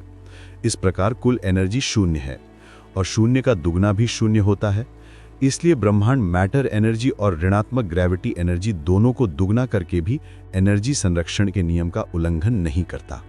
ये सामान्य विस्तार में नहीं होता, क्योंकि वहां मैटर एनर्जी घनत्व यानी एनर्जी डेंसिटी घटता जाता है, परंतु इन्फ्लेशनरी एक्सपेंशन में ऐसा होता है क्योंकि सुपर कूल्ड अवस्था की एनर्जी घनत्व स्थिर रहती है। जब ब्रह्मांड आकार में दुगना होता है तो धनात्मक एनर्जी और ऋणात्मक ग्रेविटी एनर्जी दोनों दुगनी हो जाती हैं, कुल एनर्जी फिर भी शून्य रहती है। इस काल में ब्रह्मांड का आकार अत्यधिक बढ़ गया और पार्टिकल बनाने हेतु भारी मात्रा में एनर्जी उपलब्ध हो गई। जैसा कि गुथ ने टिप्पणी की, कहा जाता है कि मुफ्त भोजन नाम की कोई चीज नहीं होती, किंतु ब्रह्मांड ही परम मुफ्त भोजन है। आज ब्रह्मांड इन्फ्लेशनरी ढंग से नहीं फैल रहा, इसलिए कोई ऐसा तंत्र होना चाहिए जिसने इस बड़े प्रभाव वाले कॉस्मोलॉजिकल कांस्टेंट को समाप्त किया और विस्तार दर को तेजी से चलने वाले से धीमा कर दिया, जैसा हम आज देखते हैं। इन्फ्लेशनरी एक्सपेंशन के अंत में अवश्य ही बलों की सम्मिति टूटी, बिल्कुल वैसे ही जैसे सुपर कूल्ड पानी अंततः जम ही जाता है। उस स्थिति की अतिरिक्त एनर्जी निकल गई और ब्रह्मांड को पुनः गर्म कर दिया। दबाव टेम्परेचर को उस क्रिटिकल टेम्परेचर से नीचे ले आया जहां बलों की सम्मिति बनी रहती है। इसके बाद ब्रह्मांड हॉट बिग बैंग मॉडल की तरह फैलता और ठंडा होता रहा, किंतु अब हमारे पास इस बात का स्पष्टीकरण था कि विस्तार दर ठीक क्रिटिकल रेट क्यों थी और भिन्न क्षेत्रों का टेम्परेचर समान क्यों था। गुद के मूल प्रस्ताव में चरणांतरण अचानक होना था, जैसे बहुत ठंडे पानी में अचानक बर्फ के क्रिस्टल बन जाते हैं। विचार यह था कि पुरानी अवस्था में नई अवस्था के बुलबुले बनते, जो फैलते और टकराते जब तक कि संपूर्ण ब्रह्मांड उनमें परिवर्तित नहीं हो जाता। परंतु समस्या यह थी कि ब्रह्मांड इतना तेजी से फैल रहा था कि भले ही बुलबुले प्रकाश की गति से फैलें, वो एक दूसरे से दूर जाते और मिल ना पाते। परिणाम स्वरूप ब्रह्मांड असमान और बहुस्थितीयवान रहता, जो हमारे ऑब्जर्वेशन से मेल नहीं खाता। अक्टूबर 1981 में मैं मॉस्को एक क्वांटम ग्रेविटी सम्मेलन में गया। सम्मेलन के बाद मैंने स्टर्नबर्ग एस्ट्रोनॉमिकल इंस्टीट्यूट में इन्फ्लेशनरी मॉडल और उसकी समस्याओं पर सेमिनार दिया। पहले मैं दूसरों को अपना व्याख्यान दिलवाता था, क्योंकि अधिकतर श्रोता मेरी आवाज़ समझ नहीं पाते, लेकिन इस बार समय कम था तो मैंने स्वयं बोला और मेरा एक छात्र मेरे शब्द दोहराता गया। इससे श्रोताओं से अच्छा संपर्क बना। श्रोताओं में एक युवा रूसी वैज्ञानिक आंद्रे लिंडे भी थे, लेबेदेव इंस्टीट्यूट मॉस्को से। उन्होंने कहा कि बुलबुले का न जुड़ पाने वाली कठिनाई को टाला जा सकता है यदि हमारे क्षेत्र का पूरा ब्रह्मांड ही एक बुलबुले के भीतर हो। इसके लिए आवश्यक था कि सम्मिति से असम्मिति यानी ब्रोकन सिमेट्री का संक्रमण बुलबुले के भीतर बहुत धीरे धीरे हो। ये ग्रैंड यूनिफाइड थ्योरीज के अनुसार संभव था। लिंडे का स्लो ब्रेकिंग ऑफ सिमेट्री का विचार उत्तम था, पर मैंने बाद में महसूस किया कि उनके बुलबुले उस समय ब्रह्मांड से भी बड़े होने चाहिए। मैंने दिखाया कि इसके स्थान पर शक्तियों की सम्मिति हर जगह एक साथ टूटी होगी, न कि केवल बुलबुलों में। इससे ब्रह्मांड एक समान हो गया होगा, जैसा हम देखते हैं। मैं इस विचार से बहुत उत्साहित हुआ और इससे अपने एक छात्र इयन मॉस से चर्चा की। लिंडे का मित्र होने के कारण मुझे कुछ संकोच हुआ जब बाद में एक वैज्ञानिक पत्रिका ने उनका लेख भेजकर पूछा कि इसे प्रकाशित करना उचित है या नहीं। मैंने उत्तर दिया कि बुलबुले के आकार में त्रुटि है, वे ब्रह्मांड से बड़े हैं, किंतु मूल विचार बहुत अच्छा है।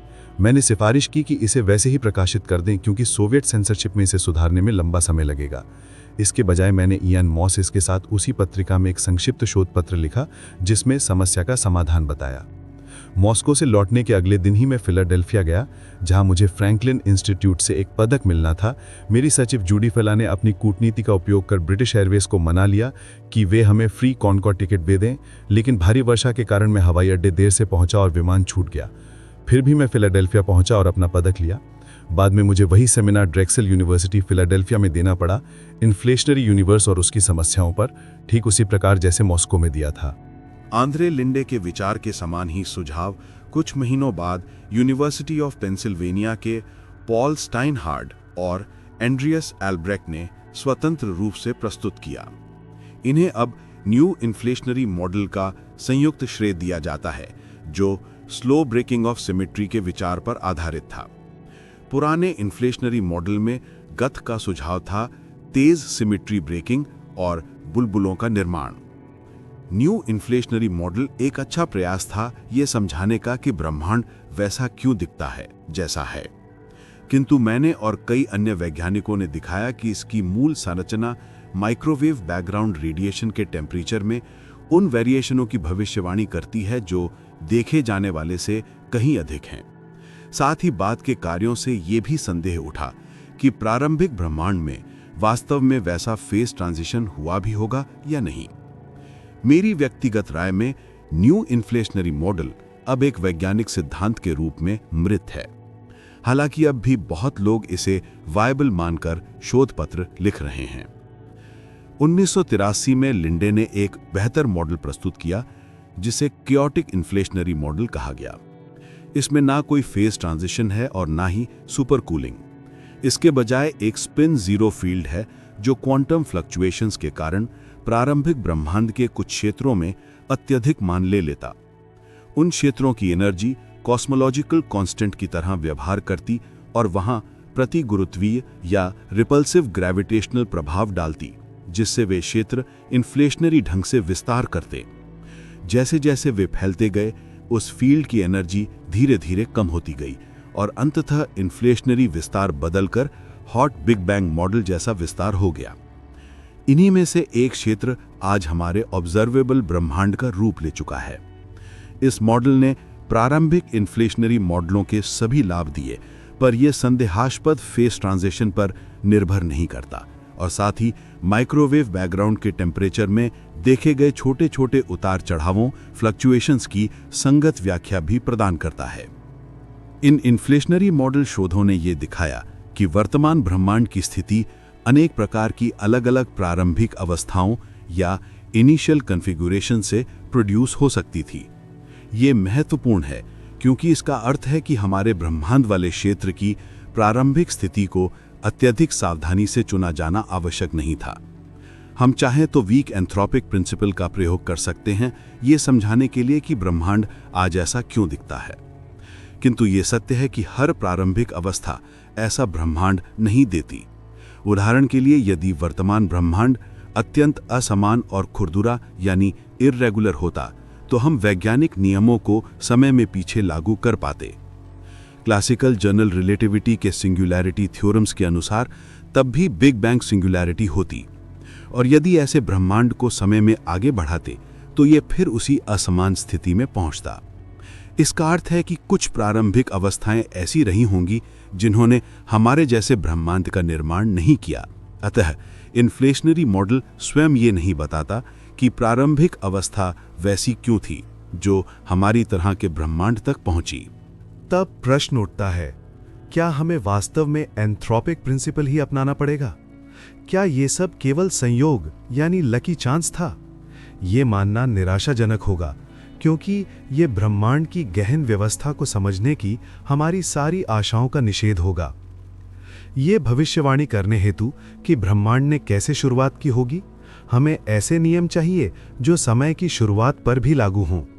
यदि जनरल रिलेटिविटी का पारंपरिक सिद्धांत सही होता तो रॉजर पेनरोज और मेरे सिद्ध किए सिंगुलैरिटी थ्योरम्स दिखाते हैं कि समय की शुरुआत अनंत घनत्व और अनंत वक्रता का बिंदु होती। इस पर सभी भौतिक नियम विफल हो जाते। कोई मान सकता है कि सिंगुलैरिटीज पर कुछ नए नियम लागू होते हों, पर ऐसे असुशासित बिंदुओं पर नियम गढ़ना कठिन है और हमारे पास प्रेक्षण से कोई मार्गदर्शन भी नहीं होता। लेकिन सिंगुलैरिटी थ्योरम्स वास्तव में ये इंगित करते हैं कि गुरुत्वीय क्षेत्र इतना प्रबल हो जाता है कि क्वांटम ग्रेविटेशनल इफेक्ट्स महत्वपूर्ण हो जाते हैं। क्लासिकल सिद्धांत अब ब्रह्मांड का उचित वर्णन नहीं देता। इसलिए हमें ब्रह्मांड के अत्यंत प्रारंभिक चरणों की चर्चा के लिए क्वांटम थियरी ऑफ ग्रेविटी का प्रयोग करना होगा। जैसा हम देखेंगे, क्वांटम सिद्धांत में संभव है कि सामान्य वैज्ञानिक नियम हर जगह लागू रहें, इवन समय की शुरुआत पर भी। इसका अर्थ है कि सिंगुलैरिटीज के लिए नए नियम गढ़ने की आवश्यकता नहीं, क्योंकि क्वांटम सिद्धांत में सिंगुलैरिटीज हो ही नहीं सकती। हमारे पास अभी भी पूर्ण और संगत सिद्धांत नहीं है जो क्वांटम मैकेनिक्स और ग्रेविटी को संयोजित करे। फिर भी हम कुछ विशेषताओं के प्रति लगभग निश्चित हैं जो ऐसे एकीकृत सिद्धांत में होनी चाहिए। इनमें से एक है फाइनमैन का प्रस्ताव, क्वांटम सिद्धांत को सम ओवर हिस्ट्रीज के रूप में परिभाषित करना। इस दृष्टिकोण में पार्टिकल की केवल एक ही इतिहास रेखा नहीं होती जैसा क्लासिकल सिद्धांत में होता है, बल्कि माना जाता है कि पार्टिकल स्पेस टाइम में हर संभव पथ का अनुसरण करता है। प्रत्येक पथ से दो संख्याएं जुड़ी रहती हैं, एक तरंग की परिमाण को दर्शाती है और दूसरी उसकी चक्र स्थिति को। किसी बिंदु विशेष से पार्टिकल गुजरने की संभावना उन सभी संभावित पथों से संबद्ध तरंगों को जोड़कर निकाली जाती है जो उस बिंदु से होकर गुजरते हैं। जब इन योगों को वास्तव में करने का प्रयास किया जाता है तो गहन तकनीकी समस्याएं आती हैं। इन्हें दूर करने का एकमात्र उपाय एक विचित्र नियम है। हमें केवल वास्तविक समय अर्थात रियल टाइम में ही नहीं, बल्कि इमेजिनरी टाइम में भी पार्टिकल पथों की तरंगों का योग करना होगा। इमेजिनरी टाइम विज्ञान कथा सा प्रतीत होता है, किंतु वास्तव में ये एक पूर्ण परिभाषित गणितीय संकल्पना है। किसी भी वास्तविक संख्या का वर्ग धनात्मक होता है। उदाहरण 2 गुणा 2 बराबर 4 और -2 गुणा -2 भी 4। लेकिन इमेजिनरी नंबर्स वे विशेष संख्याएं हैं जिनका वर्ग ऋणात्मक होता है। जैसे i गुणा i बराबर -1, 2i गुणा 2i बराबर -4। वास्तविक और काल्पनिक संख्याओं की कल्पना हम ऐसे कर सकते हैं। वास्तविक संख्याएं यानी रियल नंबर्स एक क्षैतिज रेखा पर प्रदर्शित होती हैं, जिसके बीच में शून्य है, बाएं और ऋणात्मक संख्याएं और दाएं और धनात्मक संख्याएं। इमेजिनरी नंबर्स एक ऊर्ध्वाधर रेखा पर प्रदर्शित होती हैं, जिसमें ऊपर +i +2i आदि और नीचे -i -2i आदि। इस प्रकार इमेजिनरी संख्याएं वास्तविक संख्याओं के समकोण पर स्थित संख्याएं हैं। फाइनमैन के सम ओवर हिस्ट्रीज की तकनीकी कठिनाइयों से बचने के लिए इमेजिनरी टाइम का प्रयोग करना आवश्यक है, अर्थात गणनाओं के प्रयोजन से समय को वास्तविक संख्याओं के बजाय काल्पनिक संख्याओं में मापना होता है। इसका स्पेस टाइम पर मनोरंजक प्रभाव होता है। समय और स्थान के बीच का भेद पूर्णतः समाप्त हो जाता है। ऐसा स्पेस टाइम जिसमें घटनाओं के समय निर्देशांक इमेजिनरी मान लेते हैं, यूक्लिडियन स्पेस टाइम कहलाता है। नामांकरण प्राचीन यूनानी गणितज्ञ यूक्लिड के नाम पर, जिन्होंने द्विआयामी सतहों के ज्यामिति का अध्ययन किया। हमारा वर्तमान यूक्लिडियन स्पेस टाइम भी वैसा ही है, सिवाय इसके कि इसमें 2 के स्थान पर 4 आयाम हैं। इस यूक्लिडियन स्पेस टाइम में समय और स्थान की दिशाओं में कोई अंतर नहीं है। इसके विपरीत वास्तविक स्पेस टाइम में समय की दिशा हर बिंदु पर प्रकाश शंकु के भीतर होती है और स्थान की दिशाएं शंकु के बाहर। इस प्रकार सामान्य क्वांटम मैकेनिक्स में इमेजिनरी टाइम और यूक्लिडियन स्पेस टाइम का प्रयोग केवल गणनाओं हेतु गणितीय उपकरण यानी मैथमेटिकल डिवाइस माना जाता है। ग्रेविटी व ब्रह्मांड का इतिहास। दूसरी आवश्यक विशेषता यह है कि आइंस्टाइन के विचारानुसार ग्रेविटी क्षेत्र को वक्र स्पेस टाइम द्वारा निरूपित किया जाए। पार्टिकल वक्र स्पेस टाइम में उन पथों का अनुसरण करते हैं जो स्थानीय रूप से सीधी रेखाओं के निकटतम होते हैं, लेकिन क्योंकि स्पेस टाइम समतल नहीं होता, उनके पथ ऐसे प्रतीत होते हैं मानो उन पर ग्रेविटी बल कार्य कर रहा हो। जब फाइनमैन के सम ओवर हिस्ट्रीज को इस दृष्टिकोण पर लागू किया जाता है, तब किसी पार्टिकल के इतिहास का समतुल्य संपूर्ण वक्र स्पेस टाइम होता है, जो पूरे ब्रह्मांड का इतिहास दर्शाता है। इन योगों को वास्तविक रूप में करने के लिए कठिनाइयों से बचने हेतु इन वक्र स्पेस टाइम्स को यूक्लिडियन अर्थात इमेजिनरी टाइम सहित मानना पड़ता है। इस प्रकार किसी वास्तविक स्पेस टाइम के किसी गुणधर्म जैसे हर स्थान और दिशा में समान होने की प्रायिकता का आकलन उन सभी यूक्लिडियन हिस्ट्रीज पर तरंगों यानी वेव्स का योग करके किया जाता है। जनरल रिलेटिविटी के क्लासिकल सिद्धांत में अनेक वक्र स्पेस टाइम्स संभव हैं। प्रत्येक ब्रह्मांड की भिन्न प्रारंभिक अवस्था का प्रतिनिधित्व करता है। यदि हमें ब्रह्मांड की प्रारंभिक अवस्था ज्ञात हो तो उसकी संपूर्ण गाथा ज्ञात हो सकती है। इसी प्रकार क्वांटम ग्रेविटी सिद्धांत में भी ब्रह्मांड की कई संभावित क्वांटम अवस्थाएं होती हैं। यदि हमें पता हो कि यूक्लिडियन स्पेस टाइम्स का आरंभिक समय पर व्यवहार क्या है, तो हम ब्रह्मांड की क्वांटम अवस्था को जान सकते हैं। क्लासिकल ग्रेविटी सिद्धांत यानी रियल स्पेस टाइम पर आधारित केवल 2 संभावनाएं देता है। ब्रह्मांड शाश्वत यानी अनंत समय से अस्तित्वमान है, या फिर इसका आरंभ किसी सीमा से कुछ सीमित समय पूर्व हुआ। परंतु क्वांटम ग्रेविटी में तीसरी संभावना आती है, क्योंकि यहां यूक्लिडियन स्पेस टाइम उपयोग में आता है जिसमें समय स्थान की तरह ही माना जाता है, तो संभव है कि स्पेस टाइम परिमित हो किंतु उसमें कोई सिंगुलैरिटी अथवा सीमा न हो। ऐसा स्पेस टाइम पृथ्वी की सतह की तरह होगा, पर अतिरिक्त 2 आयामों के सहित। पृथ्वी की सतह परिमित है किंतु उसकी कोई सीमा नहीं। आप यात्रा करके कहीं गिरते नहीं या किनारे से टकराते नहीं। ठीक ऐसा ही क्वांटम थ्योरी ऑफ ग्रेविटी में नो बाउंड्री प्रस्ताव कहता है। ब्रह्मांड की सीमा शर्त यही है कि उसकी कोई सीमा नहीं है। इस स्थिति में विज्ञान के नियम हर जगह लागू होंगे, कोई सिंगुलैरिटी नहीं होगी जहां नियम विफल हों और कोई किनारा नहीं होगा जहां ईश्वर या नए नियमों की आवश्यकता हो। ब्रह्मांड सर्वथा आत्मनियंत्रित यानी सेल्फ कंटेन्ड होगा, न प्रोड्यूस्ड होगा न नष्ट, केवल अस्तित्वमान रहेगा। गणितीय कहानी और सहयोग। मैंने पहली बार इस संभावना को वैटिकन सम्मेलन में प्रस्तुत किया था। मेरा शोध पत्र बहुत गणितीय था, इसलिए इसके ईश्वरीय सृष्टि संबंधी निहितार्थ अधिक लोगों द्वारा पहचाने नहीं गए थे। मेरे लिए ये उचित ही था। उस समय मुझे पता नहीं था कि नो बाउंड्री विचार का प्रयोग करके ब्रह्मांड की भविष्यवाणियां कैसे की जा सकती हैं। परंतु उसी वर्ष ग्रीष्म ऋतु में university of California Santa Barbara में मैंने अपने सहयोगी जिम हार्टले के साथ मिलकर इस पर शर्तें निकाली। बाद में कैम्ब्रिज लौटकर मैंने इसे अपने छात्रों जूलियन लुट्रिल और जॉनथन हॉलवेयर के साथ आगे बढ़ाया। मैं ये बल देना चाहता हूं कि समय और स्थान के फाइनाइट विदाउट बाउंड्री होने का विचार केवल एक प्रस्ताव है जिसे किसी अन्य सिद्धांत से निष्कर्षित नहीं किया जा सकता। जैसे कोई भी वैज्ञानिक सिद्धांत, इसे भी सुंदरता या दार्शनिक कारणों से प्रस्तुत किया गया, पर इसकी असली कसौटी ये है कि क्या ये प्रेक्षणों से मेल खाती भविष्यवाणियां कर सकता है। सम ओवर हिस्ट्रीज और मनुष्य का स्थान। प्रत्येक इतिहास न केवल स्पेस टाइम का वर्णन करता है, बल्कि उसमें विद्यमान धीरे धीरे जटिल जीवों जैसे मानव का भी, जो ब्रह्मांड का इतिहास देख सकते हैं। इस दृष्टिकोण से एंथ्रोपिक प्रिंसिपल की पुनः व्याख्या होती है।